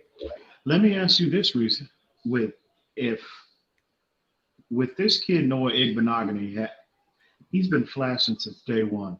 And if this kid actually lives up to, he turns out to be that number 2 corner, what do you do with what do you do with Xavier Howard? Buddy, I think you're done, brother. I wanted to ask you earlier. Yeah, I think we actually talked about this on the Dolphins Brawl podcast too. I think you're done, bro, because I've said this before. I've asked you, I've pitched it to other people, can we start labeling this as a chronic knee? And the guys tonight agreed that, you probably can. And here's the thing. Mm-hmm. If you're going to have a chronic knee injury and we're not going to get that 2018 form, you're not worth $15 million, brother. I don't care what you try to tell me, bro. And, like Alan Papar pointed out, this is a year where after the season, we can cut him with a very small cap hit, basically, right? Mm-hmm. So I do think this is – and bro, I love Xavier Howard as much as you do, bro. I've gone over this, how we went where, our bragging rights in the mid-2010s was we could either say we got the best safety in Rashad Jones, and then for a period we could tell people we had the best corner, right? So I don't put that past, but the fact is we got to look at it objectively. And here's another thing, EM. I know I've highlighted with Yannick Ngakoue, the reason why I don't really want to go there is because, how much money he's going to ask for, how much is the cap going to get affected next year, and how much do we need to roll over? Because a lot of people are talking about the fact that, bro, we got 2 firsts and 2 seconds again, and we just did this pony show, and we needed to allocate around 16 to 18 million. And we only got about 25 million in cap. And next year, if this cap goes down to 175 million like they're projecting, we're about, with the roster we have now, we're 13 million over. So to me, that's Xavier Howard's money, bro. So I don't know. Yeah. What's going on, Todd? Hey, would you all want me to try to get Will Manso to come on? Yeah, bro. I love that guy. Bring him on, bro. Get him.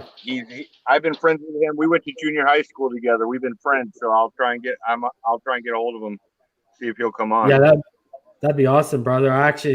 That guy's hilarious, bro, because I like how he's like mocking people at the same time, right? Oh yeah. Yeah, he's jokes. Yeah, I'd be down, bro. If you can get him, let's go. Yeah, I'll go ahead and contact him tomorrow. Awesome, brother. I appreciate it. He's been pretty busy because he does the Heat too. Yeah. But just tell him we can work around his schedule anytime, any day. We can make that happen. All right. What's going on, Nick? Kevin, what's going on, man? What's going on, fellas? How you doing? Noah's looking beast mode out there, though. Yeah, he looks he's flashing. Is your mic plugged in, Havoc? Can you hear me? Yeah, but it's more like an echo, like I'm hearing you from your mic on your computer than actually into your mic. Now I can hear you. No, you're in the mic. There it goes. There it goes. Yeah, no, it's kind of interesting because I remember even a few years ago, it was 2 years ago with Todd Gurley out there in LA. He was a perennial MVP candidate. He got the biggest contract for a running back at the time. And, when you got you have one of those degenerative knee conditions, I mean, there's nothing you can do about that. Todd Gurley's out here trying to stay in the league at this point with Atlanta. So, it's just one of those things where, as much as, we like X, if that's the case, he may be on, even more borrowed time. Mm-hmm. So at that point, if you're trying to preserve his health over the long haul of the season, he still has elite ball skills. Do you maybe think about transitioning him to a free safety? I think the only issue most people would have is having a guy with that price tag at free safety. But if that's where he can be best utilized for us, at least while he's on the roster, is that something that we should take into consideration? I'm sure that is on the table. But in terms of his salary, I'm definitely shaking him down after this year. No matter what. What I mean? So, but don't we? I'm on the. I'm on the record. I think I think he would be. I think he would be a very good. I think he can make that transition, and I think he can. I think he can perform at a high level at that position. But it's what It depends on the development of Bobby McCain. Well, I think McCain. This will be the last year we see him in a Dolphins uniform, hopefully. But it's who's to say this Brandon Jones kid couldn't develop because into a. He's sounding good so far. Yeah, absolutely. He might develop into that single high role. Very well. So and next year is the year where you'd make the decision because this year you can't get rid of him because he has a 17 million cap hit. Next year his cap hit is only 1.4. Oh yeah, that's X, right? Yeah. Oh wow. This is a good question. Who do you guys think would hurt more, losing Byron Jones or Ryan Fitzpatrick? Oh man, I'd say Fitz because Fitz is the barrier that's keeping us from stopgap. Yeah, he's allowing us to allow Tua to come onto the field at a pace that the coaching staff wants him to come on the field at. Yeah, I agree with that. I agree. All right, I hear that, but at the same time, Jones is what's going to let our defense play so many different schemes. Yeah, but let's throw this. If you want the real juice, Byron Jones. There are people in the media saying he has not performed near to what they just paid him in practice, bro. And you can make the argument Noah Igbenogany is performing better than him right now. Yeah. And you could even make the argument Jamal Perry out of the slot has looked better than what Byron's looked right now. Well, I can't go there. They've been raving about him. They've been raving about Jamal Perry. Yeah. They haven't been raving, but they haven't been raving about. I'm not saying they're right or wrong, but they haven't been raving about Byron Jones, bro. And, we're so deep at secondary where who's to say that Nick Needham can't step up for the second year in a row if Byron Jones goes down? Just saying. Well, you got to take into account who Byron Jones is facing. Jamal Perry is not facing Devontae Parker. Every single snap in practice. He's not facing Preston Williams. You know what I mean? They're going to get but didn't you see what happened today? Did you see that highlight today? I believe was it Jakeem Grant? Someone might have seen it.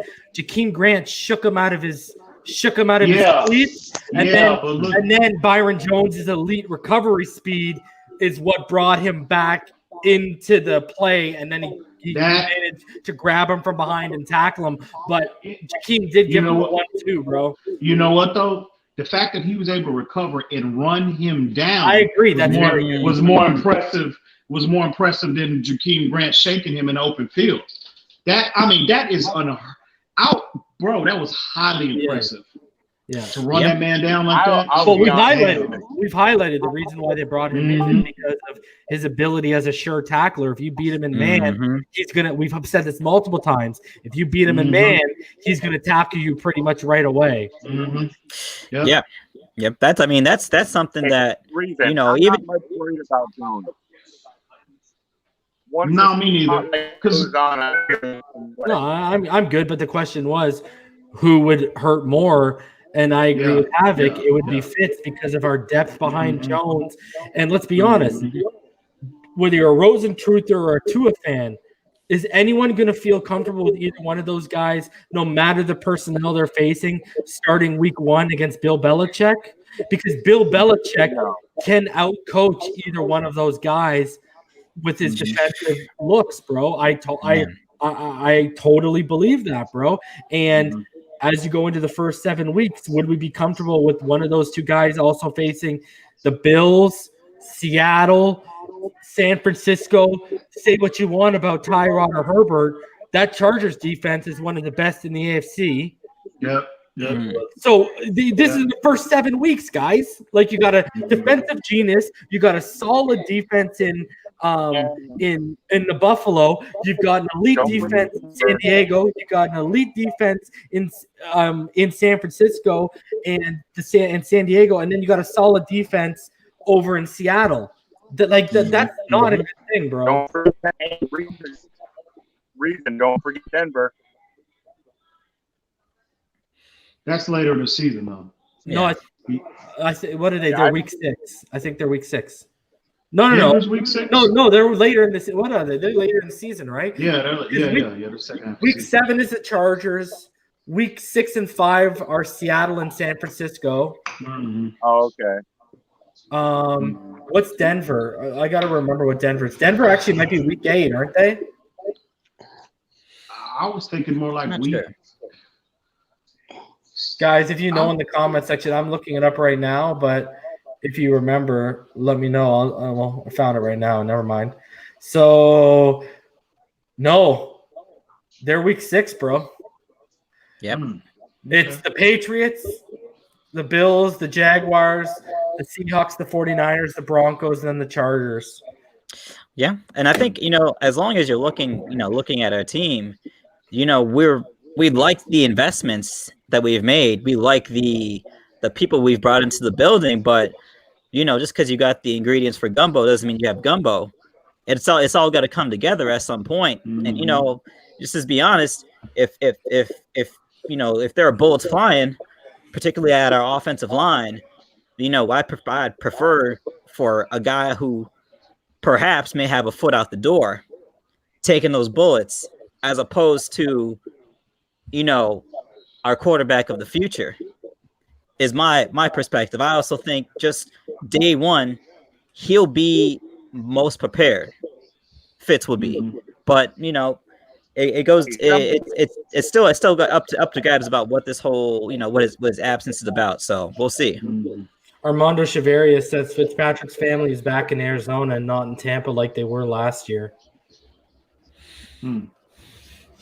Okay. You're breaking up, Todd. You're breaking up, buddy. I can't hear him. Yeah, you're breaking up, Todd. Well, I'll just expand. Okay, I'll just expand upon my point. It's just that, I think when you're looking at ideal circumstances, you really want to have a solid plan. And I'm pretty sure if, Flores and the coaching staff, they have a plan to bring him along at a reasonable pace. I just want to see them carry out that plan of moving him along at the pace that they want to move him along at, as opposed to having to accelerate it.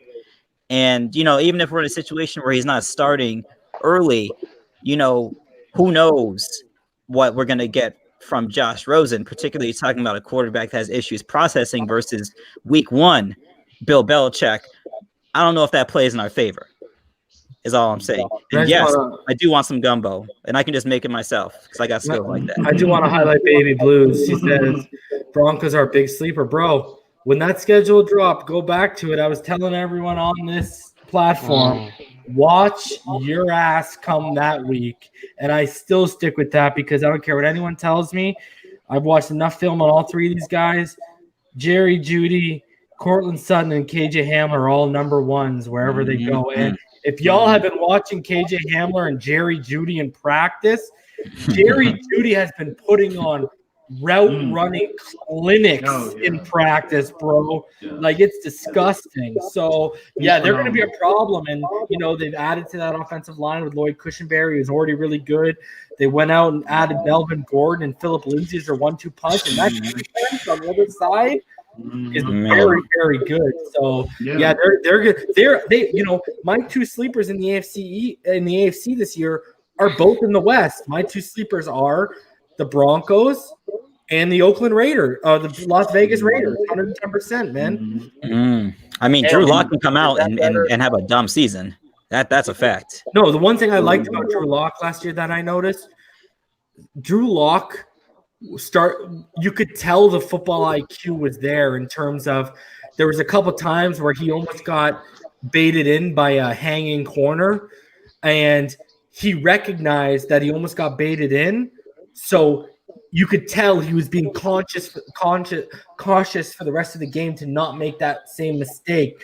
And when I notice things like that, like a rookie learning from his mistake in game, that to me stands out of, okay, you've got in-game intangibles that, and I mean, we all saw some of the throws he made. He only lost to the Kansas City Chiefs, bro. Like, you know what I mean? And he was in that game. So, yeah, they're going to be good, man. I'm telling you right now, watch out. Yeah, they're definitely set up for him to have success for sure. Yeah, man, that offense is scary. And that defense, we talked about Joe Burrow's defense might not be good enough to put them in good field position and in a position to win. Can't say the same thing about those Denver Broncos with that defense, my friend.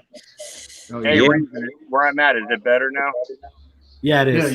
Yeah. All right. Yeah, what I was saying is I don't think Flores would have said it's personal if it had to do with his arm being tired. So I'm kind of – I mean, it could be cover fire. You never know. There could be issues at home with his kids, and you're not going to bring that up. Yeah, I mean, that could just be cover fire. You know, he may be at a turning point where he has to make a serious decision: am I in or am I out? Because I think, you know, the deeper he gets into training camp, the more he's kind of locked in to being with the team. So, you know, it's a very unusual time we're in. So you have to understand the circumstances around making these type of decisions. It may not come along in a normal timeline. Like, it may not have been like a week or two ago. But, you know, when you got 7-8 kids at home, I mean, I can't fault him for saying that may come first. I have to agree with him. So word of mouth asked, any news on Isaiah Simmons? No, brother. Other than that, he's playing Mike. He's playing Mike linebacker. He's not playing safety. I don't follow any other players that's not on our roster. FM says Jerry Jeudy. That's a guy I test sports wanted. Yeah, I test wanted him at 5th overall, bro. I was on stream saying if he falls to us at 18 or CeeDee Lamb, then okay, talk to me. But I'm not taking that a receiver in this draft at 5 when it was as deep as it was. Not when we don't have a quarterback for the future to throw him the ball. That's a fair point. Yeah. I mean, it was a pretty quarterback first. I mean, just from a quality standpoint, I mean, there was, you know, legitimate first-round talent in the second round of the draft. You know, Denzel Mims went in the second round. So, you know, this was not necessarily the draft to make a reach for a wide receiver. Right. But coming draft is going to be weak. We made it. I'll tell you right now. No, this wide receiver draft is deeper than this draft. That's coming up. That's something right there. The NCAA just put down the thing where everybody that's not playing this season gets an extra year of eligibility. So there's going to be a lot if they of want. But a lot of guys who have already opted out. In like specifically a guy like Rashad Bateman, they've already gotten representation, bro. Oh, like okay. Some guys have already. Drew House or Rosenhaus is already representing a bunch of the guys that opted out, right? So you know, we made a reach. We should have drafted James Proche or Tyler Johnson over a long snapper Blake Ferguson. I believe James Proche was still on the board from SMU. That guy would have been a perfect slot guy, but we took a freaking long snapper. But I mean, it is what it is. So yeah. Yeah. I mean, if you're looking at the draft, we'll have the chance next year. I'm not worried. If you're looking at the draft and maybe the one miss, maybe Blake Ferguson.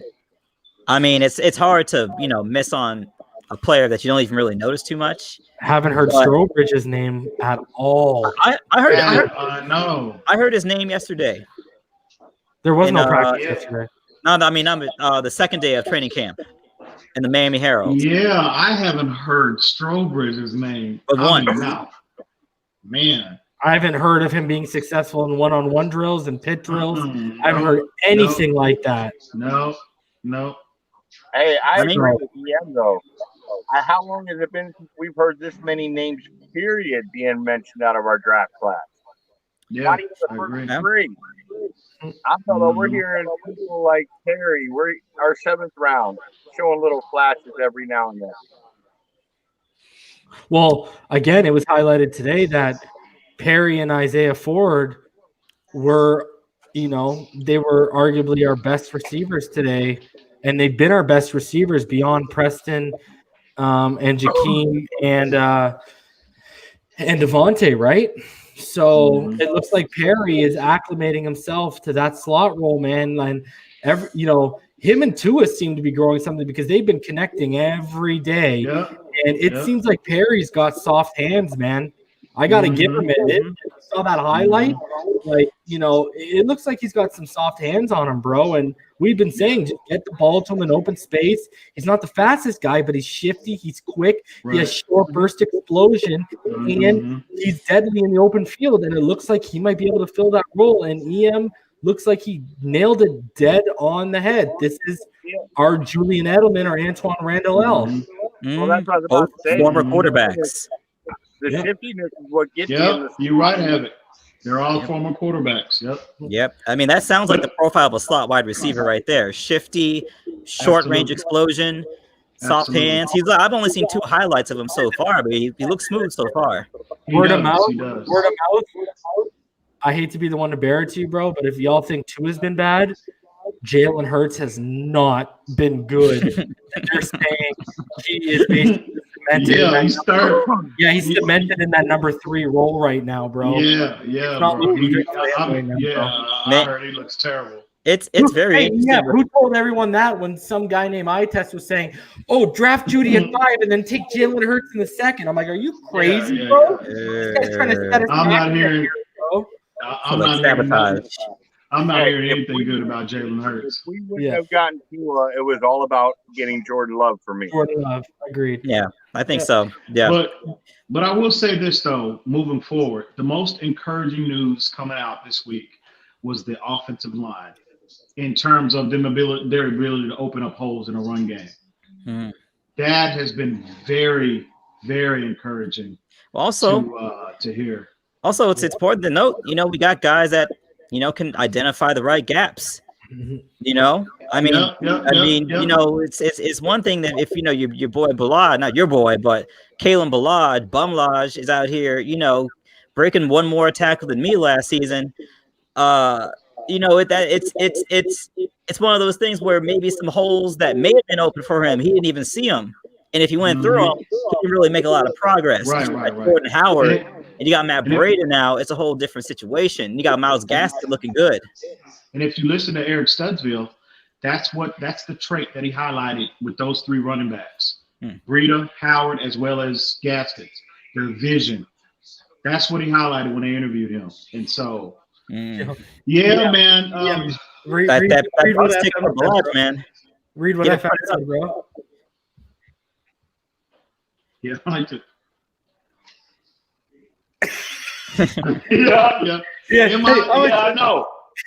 I know. Where is I? Where's that? oh my God! Yeah, MIA for sure. I'll tell you this thing, bro. He's watching because if y'all remember a couple months ago, I told everyone this man had a video up, and EM saw the video where he called Brian Flores a Patriots spy when we were losing to them earlier in the season, and he must have seen the video because he deleted that video. But guess what, iTest, if you're listening, homie, I got the screenshot. So you can't escape history, brother. I got it in the phone, bro. He been on the milk carton since the draft, bro. And I don't want to hear iTest becoming a Brian Flores fan and he believes the flow says because we know you called him a Patriot spy, bro. Oh yeah, definitely. Hey, now, Reason, I want to ask you a question. If we are without Fitz, do you start Ruddock or do you start Rosen to start the season and bring Tua in later? You definitely don't start Ruddock. That's a fact of life. But, why not start Tua? No, start the best one. Listen, we talked about scenarios, the best possible situation to integrate a rookie quarterback. If Fitzpatrick is not an option week 1, no, you put your big boy pants on. Put them on. You're a professional now. No, you play the best player, the player that gives you the best chance to win. And if that guy's Tua, and I believe even at this stage, I think Tua would be, give us a better opportunity to win than Rosen. Just his natural ability to distribute the football gives us the better chance. But no, put your big boy pants on. It's time to go get it, bro. It's time to go get it. Ian, didn't you say you wanted Tua to rest his hip for like 8 games? No, I said if Fitzpatrick I've been consistent. I would rather have Fitzpatrick start number one because what he accomplished last year. He earned it last year. But if he is not an option, you know, and all indications are that Tua is healthy. If you look at it, look how he's moving. He's healthy. So now that Fitzpatrick if he's not an option week one, no, don't baby him. You a professional, you grown man. Get out there. Sitting him out for a couple games ain't gonna have him go from 100% to 101%, basically. No. I think the issue is, you know, even if Rosen looks good in practice, his problem isn't practice. It's live game. It's live game. Looking good in practice isn't Josh Rosen's problem. No. You know, it's the live game bullets. Yeah. I think Tua. You've said EM, and I quote, I'm comfortable with either option when it comes to Fitzpatrick starting or Tua starting. Either scenario. All right, now. So, because here's the thing. You either roll the dice on a rookie behind an offensive line like the one we have, or you roll the dice on Rosen absolutely could potentially crush any trade value that you had tried to increase during this preseason process right now. So it's kind of like, you know, it's a double-edged sword in a way. You know, you got to roll with one or the other, bro. You got to roll with either the kid with the hip injury last year behind 3 potential rookies on an offensive line, or, well, it sounds like it might only be 2 because I don't know if Hunt's going to beat out Jesse Davis right now, or possibly ruining any trade value that Rosen could ever have, bro. So and see, I look at Tua's when you're comparing the two. If let's just say Tua and Josh Rosen are performing pretty much at the same level statistically going into week one. Generally, what teams do when you have a veteran competing with a rookie quarterback, generally, if they're that close in terms of their performance, they generally go with the rookie. So I look at Tua's natural ability. He's the better athlete. I look at Tua's ability to extend plays over Josh Rosen. You know what I mean? And again, he's just more naturally accurate than what Josh Rosen is. I'm gonna roll the dice on Tua. My question, my fear was just about, you know, him being so close, you know, from that, from sustaining that hip injury. But all indications are that he's healed up and he's 100% now. So no, I'm gonna roll the dice with Tua. Baby Blues asks, what is Rosen's value right now, to 5th or 6th? Buddy, until you see him play, this is my answer. I'll let everyone else answer. Until you see him play live, he's worth a tackling machine or a bag of footballs right now, bro. Practice ain't gonna raise your trade value right now, bro. And it was pretty much an agreed consensus that he didn't have much trade value coming in, and we needed him to play well in live action, real time, for him to create any kind of viable trade value. So that'll be my answer. EM, Havoc, Todd, go ahead. I agree. We needed the preseason game first to get any kind of a trade value. Yeah, but here's the thing: everybody's talking about today was Tua's worst day. Today, Tua was going against the number ones. Obviously, if Noah picked him, he got sacked by a couple of number ones in our defense. It could have been his first day doing the 11-on-11s with our number ones. It was, from what we understand, it was. Yeah, so give them time. Let them get used to these guys are – it's a lockdown defense, our number one. Yeah. I mean, it's an interesting situation. I don't know what you could really – I mean, I heard reports that people were calling, like kind of wading the waters about Rosen earlier in May or so, but – I mean, you're not looking at anything more than probably a late round, sixth or 7th round, almost like a Charles Harris type of flyer you would get for him. So at that price, it may just be worth it just to keep him on the roster just because of COVID concerns. Yeah, we'll pay a contract for you and give us a bid. His destiny is in his hands, though. That's the name of the game. If Fitz doesn't come back, Rosen is staying on this roster right now. Yeah, definitely. Yeah, definitely. But here's something I'm wondering is, you know, he was there in Arizona that one year, and they fired everybody. Are there things he learned in Arizona that he has to now unlearn and then relearn a new way of going about it? Actually, Yeah, ball game gave us some information backstage, and basically what he said was, because I asked him, I said, yo, if you look at his footwork at UCLA, it's far better than what it is right now. And from what we were told, or what I was told from ball game, was basically in Arizona, their quarterback coach, when he worked with him, they basically tried to redesign his mechanics from the waist down. They were using bands and all kinds of things to really get him, So from what we understand, when they brought in that quarterback coach specifically to work with Rosen last year, it was to coach out the bad habits he had learned in Arizona. That was his number one goal, the guy we brought in last year. And so ball game, that's directly from the source of ball game. That's Josh Rosen told him this directly. So, I mean, yeah. And, another thing I've highlighted to EM, I noticed a loss in velocity on his football after his shoulder surgery. Ball game basically divulged to us that now Josh Rosen only has 3/4 of a rotation in his arm because of the surgery. He does not have a full rotation in his shoulder. I think it was, if I remember correctly, don't quote me if I remember correctly, I think it was something to do with his labrum. Okay. Do you think that may be playing into maybe, earlier in UCLA, I mean, he was basically slinging it. And now there's just so much hesitation that wasn't there in college. Do you think it may be almost like how when players come back from like an ACL, usually the first year back is a little shaky, and it's the year after that one. You know what I think it did? You know what I think it did? I think it created a bad habit, and what that bad habit – well, the bad habit was already there, but now it's put it under a much broader scope. And what I mean by that is when you look at guys because his arm strength before the surgery was, I would call it like a hair under Jacob Eason. Like, you could sling it, bro. And especially when you go back in high school and you watch in college before, what happened was, when you have that strong of an arm, you can afford to make reads a little bit later.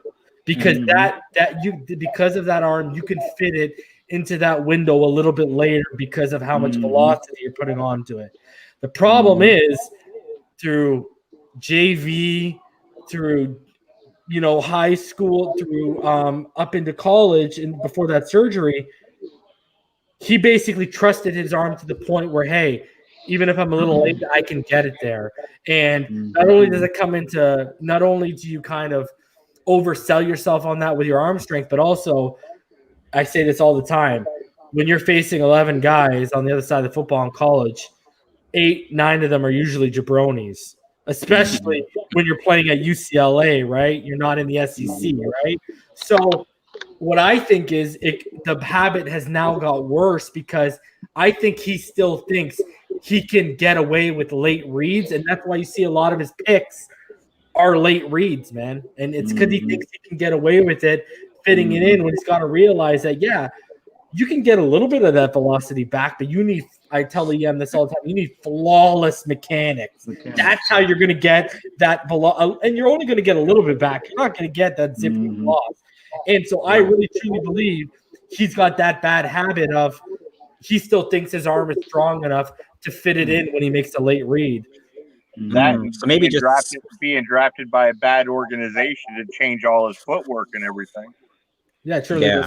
I mean, they fired the whole staff. They fired the whole staff in Arizona. But but to be honest, they're all in on that pick too, right? They moved up. Yeah. But to be honest with you, that's the approach of any staff, though. Any quarterback, especially at the quarterback position. We talked about this on the stream before.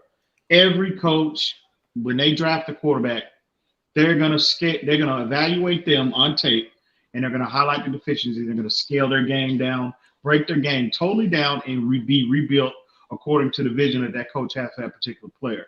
So, did that attribute to his, inept play on film? Didn't help. Yeah. Bad footwork does not help. But look, it's up to I get back. There is bad coaching, but that staff, they're not going out there deliberately teaching this kid, giving him bad information and set this kid up to fail. It's up to every player to apply what they're learning. It's the application of what they're learning. And that is entirely 125% up to that player. If that player's not applying what he's learning, that's the player's fault. So you can't put that on the staff and say, well, they were giving him bad information. No, bro, these are professionals. These are smart individuals that have been coaching for probably longer than Josh Rosen has been alive. So that's an excuse, that you're trying to put that job, in my opinion, that's an excuse for this player to try. No, you have to apply what you're learning. It's the application of those mechanics. And he is just deficient in that area. Well, all the people who may have been, trying to show him some things last season may all be largely unemployed right now. But also, something that may be interesting to think about is if he is a guy that's more of a slinger, right, a guy that relies on his arm strength to get by, but he doesn't have that arm strength anymore, but he still has that mentality, still has that mindset. Maybe he needs to rejigger the way he approaches the game, because he can't approach the game the way he used to, because he didn't might not have that physical talent anymore, which is a hard thing to understand at 23 years old. I don't have the juice anymore. But you know what? That, in my opinion, is why they tried to rebuild his mechanics, because he apparently had his surgery prior. He had the surgery prior to him getting drafted there. You might be right.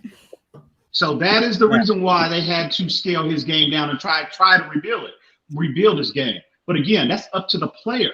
You have to apply what you're learning in terms of your fundamentals, techniques, skill set. You have to apply that, and that's up to the player. You can't put that on a coaching staff. Yeah, but in all fairness, and I'm the last guy to defend him, it does speak volumes if they brought in a quarterback coach and his main objective was to coach out everything he learned in Arizona.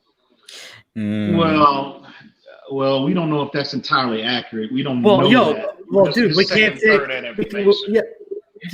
but so what? Ball game's accurate about the 3-quarter rotation and everything else, but that one's the one we're not going to give him credit for? No, that we don't know if that's entirely accurate. I'm just saying, now, if you want to take that information, that's on you.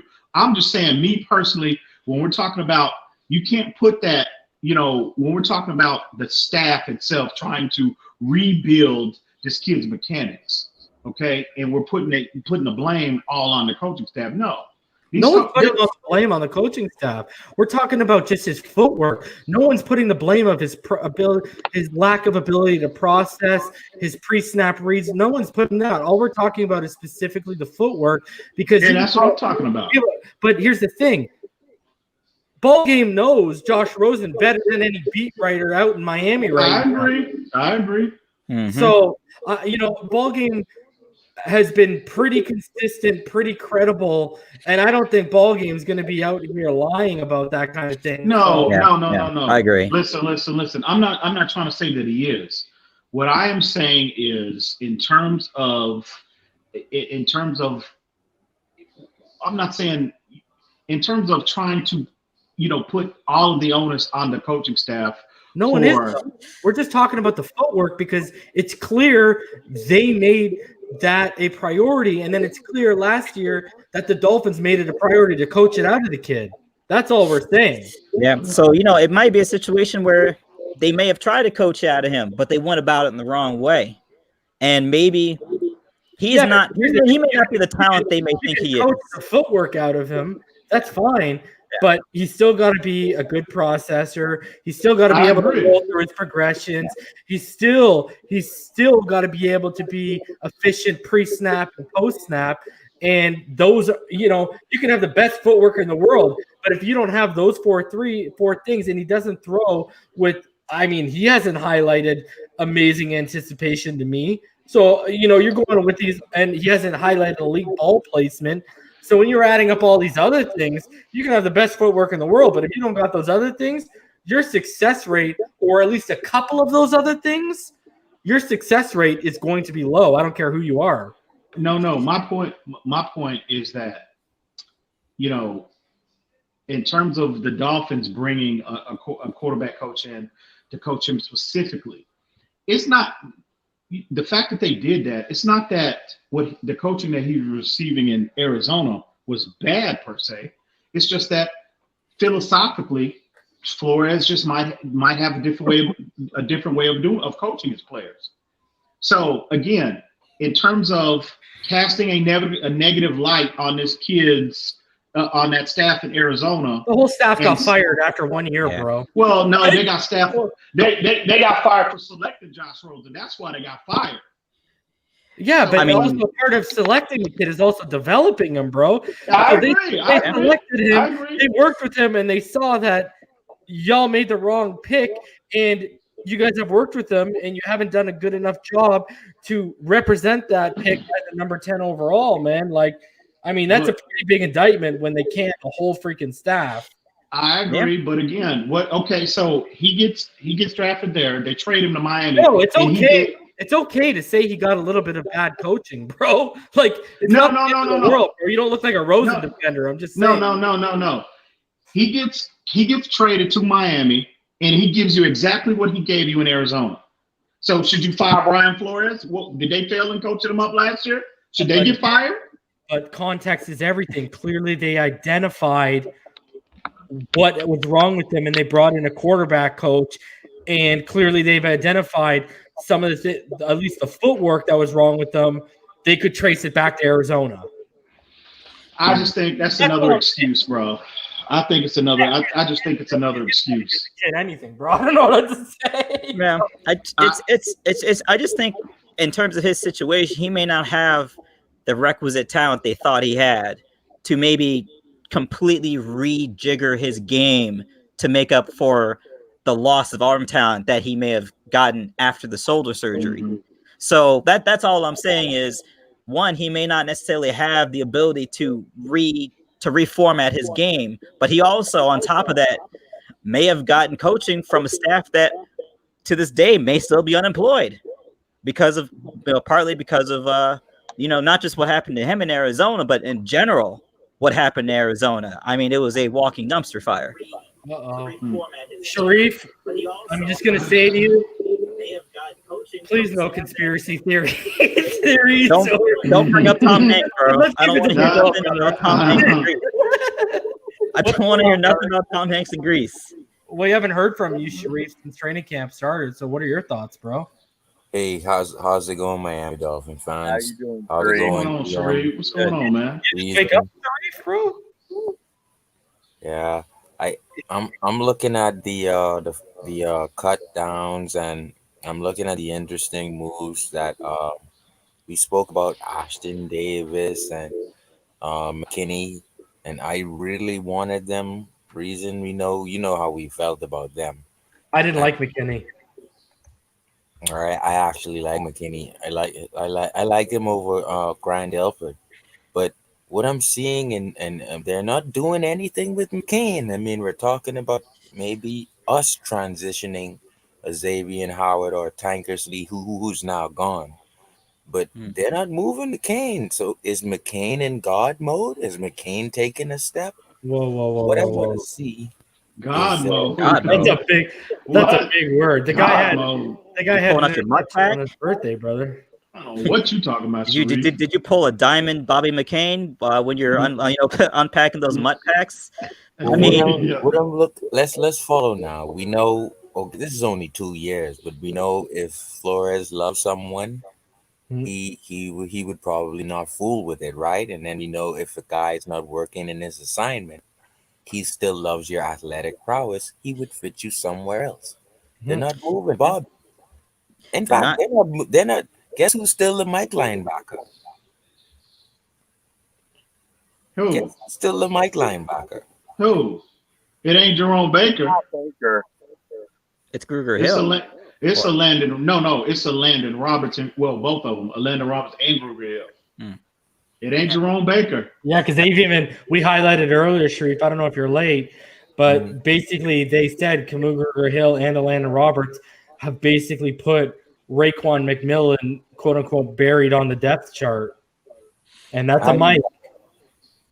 And you do see Gruger Hill I know we've seen the Landon Roberts a couple times, but Kamuger Hill, since the pads have come on, has consistently been showing up every day. Yep. And we highlighted when we signed that guy on the other platform and here, people got to remember, we always talk about a Flores guy. Flores drafted him, and I highlighted him. He only had a little over 100 snaps last year, but he was creating turnovers and he was making plays. So, And Jerome Baker gets hurt, and he gets hurt again. Well, he was on the COVID list, and then he came and then got hurt, so he hardly played. So, but another excuse. He hardly got a chance to show us what he can do, and that's not good for him. Hardly, he had all last year. What you talking about? The bus is waiting. EM. Oh yeah. Hey. Reason when it filled up the gas tank at the beginning of the week. He went and filled up, and don't worry, it is on standby. It's coming. There are a handful of guys. You know how like when you're on a tour bus. When you're on a tour bus with assigned seats, and they put your name and like they write your name on the sign, they put it up on your assigned seat. Like there are some guys that got some seats assigned on that. Oh yes, right now. Oh, it's coming. Now, so what do you guys think about how Flores looks at a player and says, okay, this guy's made it in my scheme and he's now showing? I mean, we're only 2 years in, but what do you think about Flores gauging a player from, okay, he's in my system, he's now dominating? It's hard to tell off last season. I know that much because we were playing guys from Dairy Queen. You know what I mean? Like we had guys from all over the place starting on our defense. We started a guy named Paco. I mean, oh my God! We still have a Wingstop employee on our roster. Oh man, let me tell you something. We got Wingstop quarterly employee of the year. Hack on the fryer. Don't forget. My guy. When you in the chicken wing game, it's about cute. It's about That's cute. That's so real when you cute. get the order, you make sure you get the order right. You know what that half is real cute. Parmesan and it's half mango habanero. You need to stop with that. You really need to stop with that foolishness habit. You really need to stop, bro. From what I understand, Mac Hollins has exhibited elite hair so far in training camp. Finally, the other day he made a couple nice catches. We finally have good tape on besides medical tape. Well, actually, he's been making plays since day one. If these reports are accurate, so just saying. Hey, the first tape on him. The first tape on him in the NFL, other than medical tape. Good job. I would look at. So let's look at Devontae Parker. Would we say Devontae Parker would be a good case of brought him into the scheme and he dominated? And why I say that is now who do we put in the same range of a Devontae Parker who grew into the scheme and broke out? I would say the other player I would look at I would say probably be McCain, because McCain had a few big interceptions before he got hurt. I would say Gesicki, and we're looking for what they're building off, right? And when you build off of potential, you can be a superstar. So I'm looking to see what Flores is doing now in the training camp, and he hasn't done anything with McCain. So is that saying that McCain it was a great move to move him to free safety? Here's the thing about McCain. He's a very good communicator back there, is what they say. He's a leader. The problem with McCain is always his angles. I don't see him taking good angles, and he's not as physical. His physicality is definitely those are traits that a safety must excel in. I mean, we all know he busted up his shoulder last season trying to support on that the big tackle. Trying to support the run, busted up his whole shoulder. So he may not even just have the requisite physicality to fill in that role. But to his credit, he played through it. I'll give him that. He did. He did. And he was horrible too. He was horrible as well. Yeah. I mean, Bobby McCain, you know, I agree with all of y'all. He just doesn't have the, you know, he doesn't have the physical traits. He's not a safety. It is what it is. He's just not. He's just not. And I don't know why Flores. They're gonna roll with him again and give him another opportunity. So, I just don't get it. I don't get the infatuation. His main competition got cut. They cut Colbert already. Colbert got signed by Kansas City today. Yeah, I saw that. There he goes. So my thing is, I want to see how Flores looks at things, and because I saw him say,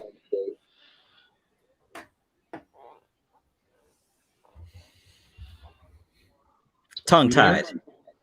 Sharif, you good?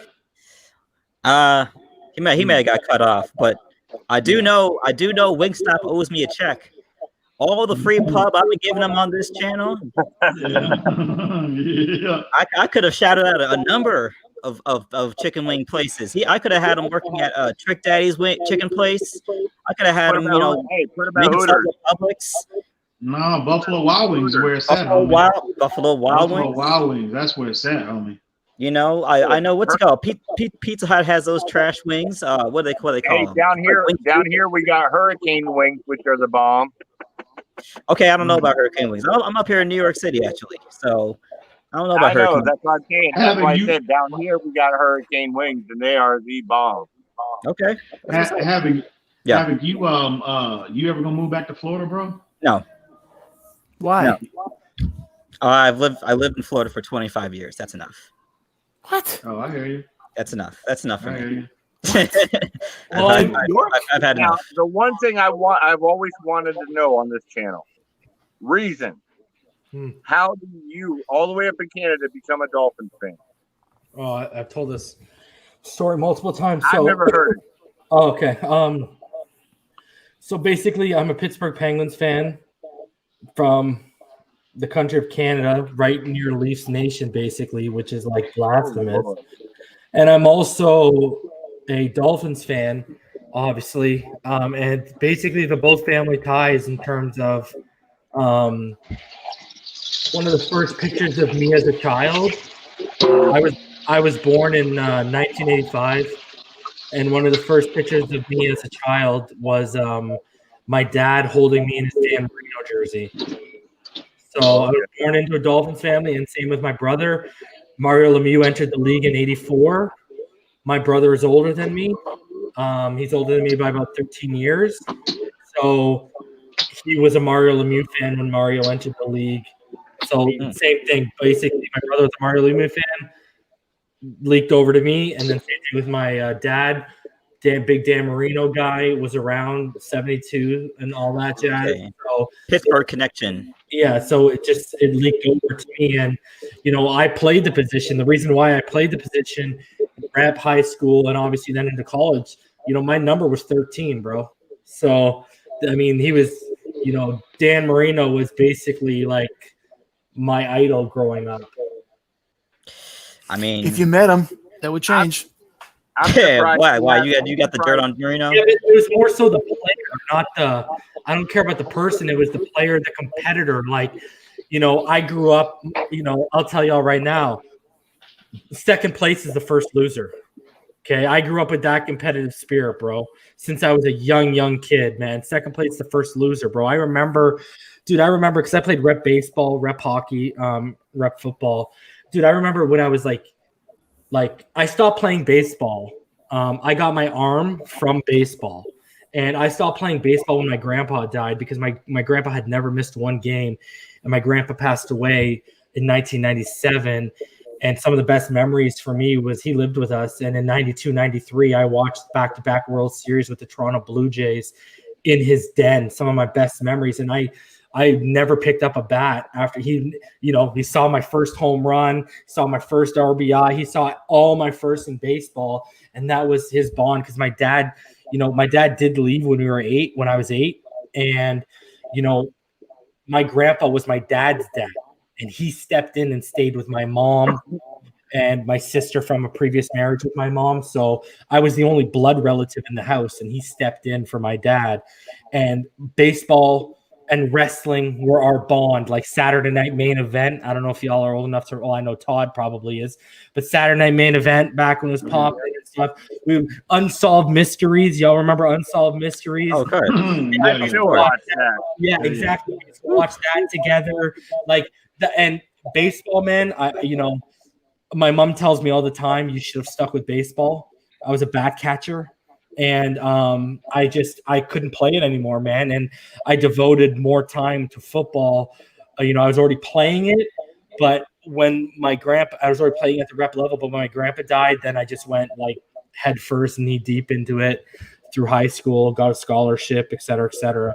And that's basically my football life, bro. My dad, man, even though he's only around for the first 8 years, even going back to when I was a kid, one of the first pictures of myself I always remember was my dad holding me in his Merino jersey. So it's team's got a special tie to me, bro.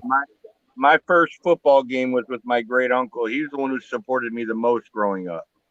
He was a Buffalo Bills fan. So our first game was Miami Buffalo, and boy, did we have fun with that. Every offseason, I still have autographs from Jim Kelly that he would send down to me. And this and that, and I would send them up a couple, like when I met Duper and Clayton. Here you go. Those are good guys. Nice. Man, I remember the first Dolphin games I went to was my mom, and we saw the Miami Dolphins versus the Houston Oilers, 1994. Nice. Way back in the day, old Joe Robbie Stadium. Wasn't even Pro Player Stadium yet. It was still Joe Robbie Stadium. Man, that thing was blazing hot. That's all I remember. I might have had a heat stroke that day. It was so hot up there. But amazing game. And the only time I ever got to see Dan Marino play in person. Cherished memories. Yeah, I used to go down to Buffalo games all the time, man. Like I remember like, 15, 16 years old, and I would go with older buddies, and obviously they would be grabbing beers and stuff like that, because I was going with older guys, and I remember just getting absolutely, shittered when I was 16 and walking in chanting, bro. I walked in to Ralph Wilson Stadium at the time, chanting like "fuck the Bills," like I was 16, bro, and my friend. So you were the Brian. You were the Brian Cox of the fans. Bro, and a couple of I was 16, and the older guys I were with, they were more football fans. They weren't Bills or Dolphin fans. And they were like, yo, we don't even know this kid, bro, because, like, dude, you know what's crazy? Yo, half that stadium was Dolphin fans, man. Yeah. We traveled. Yeah, man. Even in cold weather. Like, I remember, back watching Rob Johnson after he replaced Flutie. And I watched Flutie growing up because he played in the CFL, right? And that's when the CFL was worth watching, when Jeff Garcia was there and Doug Flutie and other players, because a lot of people don't remember that Warren Moon also came from the CFL as well, right? Yeah. He's playing with the Houston Oilers when I saw him.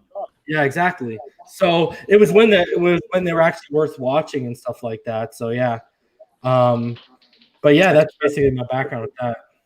I miss those days, man. They're coming. Well, hey, Coming again. I worked at Winn-Dixie when I was a teenager, and they had this giveaway where if you bought so many certain items, you got a free Dolphins ticket. Mm-hmm. Well, another person decided, well, let's go get the register tape at the end of the night, cut them all up like a receipt, and we went to the stadium. We were getting 20 tickets for every home season. Oh, my God. And we were turning around and just giving them away to friends and this and that, and we'd go down there and it was a blast. Never paid for that whole season. We saw every home game with a huge group. Never paid for one game. Nice. Bro. And also, I remember Winn-Dixie too. That's it's not quite Publix, but it is a Florida staple. Now, one thing I very much remember at Winn-Dixie is every aisle smelled like the meat aisle. The bakery smelled like the meat aisle. The bleach aisle smelled like the meat aisle. Y'all must be using the same mop for all the aisles. Yes. You got guys like Todd out here. Todd in high school, just mopping up the meat section and then just going around the rest of the store, just spreading the love. Nope. Never did that job. That wasn't my job. I was in produce. Oh, you worked in the back, right? I was in produce. Yeah, you worked in the back. You mean you were in the meat department too? That's jokes. All right, guys, we're coming up on 2.5 hours. I didn't want to hit 3 hours, so EM, we'll go to you. Or do you want me to save you for last on final thoughts? Oh no, man! Just again, man, I want to appreciate EM's camera shy, guys. Now, don't mind him. Hey, shout out to Adam Cook. I just noticed you in the background, bro. Sorry, I just saw you, but we're ending it, brother. We'll have you on next time you come back, bro. Sorry. Go ahead. Yeah, Ian. man, I had to hide it after midnight. Yeah. Yeah, just want to appreciate everybody again for coming out, for all the support and the love that y'all show. Y'all showing the channel on this platform, and another good show on the books. A lot of good information. Appreciate all the panelists. Well, excuse me, the members of the round table, as always. Yeah, man, can't wait to see what tomorrow's practice brings us, what information comes out, and hopefully we'll get more. We'll get better play out of Tua and or Rosen for that matter. Mm-hmm. But yeah, man, as always, y'all already know what time it is. It's all day, every day. Every day. Todd, what's good, buddy? Man, I'm excited about our young guys. I really am. I want to see Noah play. I can't wait to watch him in live action. I know we got Noah's safety from college on the squad now too. From Auburn. I want to see what he does with some development, because he was pretty good at college too. Mm-hmm. No, I just want to say thank you guys. I'm going through some rough times right now, but you guys get my mind off it. Listen, talking Dolphins and having fun. So I just want to say, bro? Everything good? Everything good? Dude, no power for a week. Well, that's gonna be real fun. It's hot as hell too, bro. Sorry. Yeah. So, and I have my fiance's disabled with a breathing tube in her neck. God. And needs her medical equipment. So I had to go spend my whole paycheck on a generator the other day. Which took no food now for the week. Return it when you're done. It's just adding up, but hey, I'm hanging in there. I'm trying to fight through it, and hope our government actually does what your government there in Canada is already doing for you and helped us out. Oh, with the stimulus checks and stuff? Yeah. Yeah, because I spent 3 months on half my hours. So I fell behind on everything. Yeah. I'm supporting a 2-year-old grandchild, her daughter, my fiance's daughter, my fiance with her medical issues, and her daughter's boyfriend who doesn't do anything and I'm doing this all on 24 hours a week for 3 months. And this is, you know what, man, like me and EM have talked about this privately. And you guys know how EM feels about the prison reform, and he's right when it comes to Trump. But EM will be the first one to agree with me, and this is from a Canadian looking on. The fact that all these billion-dollar companies got bailed out before the people that need it most, they're still getting bailed out. Bad move by the administration, and guess what? Definitely. That might be one of the things that cost this guy the election, that right there. Because I know up here in Canada, that would cost you the election 110%. Oh, yeah. Bro, I'll be praying for you. And I want to shout out on Infinite Trauma, too, because he hit me up today. He's going through some pretty rough times right now.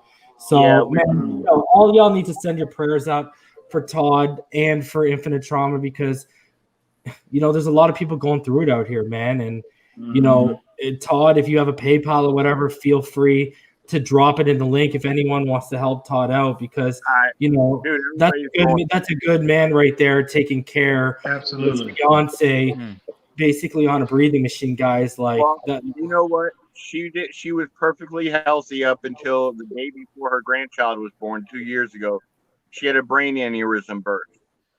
Oh, wow. Twice on the table. She died twice on the table, but they brought her back, and now her lungs don't want to work right. They're just not bringing in the air, so they had to put the trach in, and now she's stuck with it for life because it's been in so long. Man. She can't smell anything. She can't breathe through her mouth because the lungs that's part of the brain damage from where the blood cut off the oxygen to the brain. Man, I'm sorry to hear that, bro. But I love her to death, and she keeps saying, "Do you want to get rid of me?" No, I'll never get rid of you. You're my baby. I'm with you for life. You're a good man, Todd. Half Jamaican, dude. You're half Jamaican. Keep it up. All right, Rhino, it's up to you. It's up to you to follow that one up, Rhino. No, it's good energy towards Todd and his family, and just got to keep the faith, whatever that may be for you, and keep it positive. I'm very sorry to hear that. Havoc? Yeah, same. I mean, me and Todd have had conversations in private, but prayers up. I mean, I've tried to help you the way I could. I know. But in terms of our fan base, going through it. Everyone's. You know what? You're absolutely right. You're absolutely right. It's something that it's something that no one knew was going to come, but now that it's come and it's not necessarily being dealt with correctly, we're all out here regular working people like you and me. We're carrying the brunt of this thing going on. So prayers up to you and just anyone going through it. That's not going to say that they're going through it. Prayers up to you too. And infinite trauma, I will be praying for you too, man. Oh yeah, and infinite, of course, yeah. Yeah, 100%. Yo, man, Todd, I'm sorry to hear that, man. Like, you definitely give me my thoughts, bro. If you need anything, bro, like, let me know, bro. I just thank you for having this show, man, because like I said, it gets my mind off it just being on. That's why I'm always on the shows, man. And you know what, bro? Having a blast doing that. And I mean, you've been one of, you, Havoc, are two of the first people that when we started opening up were continuously coming on, bro. And, we've had you from day one, bro. Not only do you ask really good questions, you actually have good insight when we do go into topics, bro. So you're always welcome. Absolutely. Our platform is your platform, bro. Guys, we're going to be back tomorrow. I am going to be aiming for the afternoon. I'm trying to think early afternoon because I got some stuff going on mid-afternoon and then in the evening. So I want to basically what happens is I think practice should end around 11:30 a.m. Eastern. Then I got to go into those Zoom calls with tomorrow. That's Solomon Kinley, Austin Jackson. Oh, that'll be on. Yeah, and Robert Hunt. So I'll be live tweeting from my Twitter account at _real_reason. If you guys don't want to wait for the videos to come out, I will have live updates on my Twitter. And then also Houts will too. He's great at it too. And then guys, and then I'm going to try and come not too long after the reports of what went down in training camp start hitting the airwaves so we can get that information to you hot, fresh, and off the press. And EM has said even if he is out and about tomorrow, he'll just do what he's doing right now, and he'll probably just go no screen, and he'll, and it'll be cool because the information will pretty much be fresh for both of us, right? So what time would you do Reason. I'm going to try and aim for like 1:30, 2 p.m. I'll probably because I get home at 6 in the morning and I gotta be back at 6. So I'll probably be I saw it, EM. I know what you're laughing at, bro. I'm not gonna I wanted to put it up on screen, but I didn't. We'll talk about it when we go backstage, okay? All right. You saw it, you just saw Shut it. up. Shout out to the homie Logan Hampton. All right. Oh my God. Don't do it to him, Logan. Shout out to the home. Yeah, Logan, next time we're live and you're around, make sure you come on, homie. Well, yeah, I was going to put it on screen, but I ain't going to go there, bro. I'm not going to continue to validate how right I am and how wrong that person was. So, all right. My God. Shout out to y'all. We'll be back tomorrow early afternoon. That's true, Logan.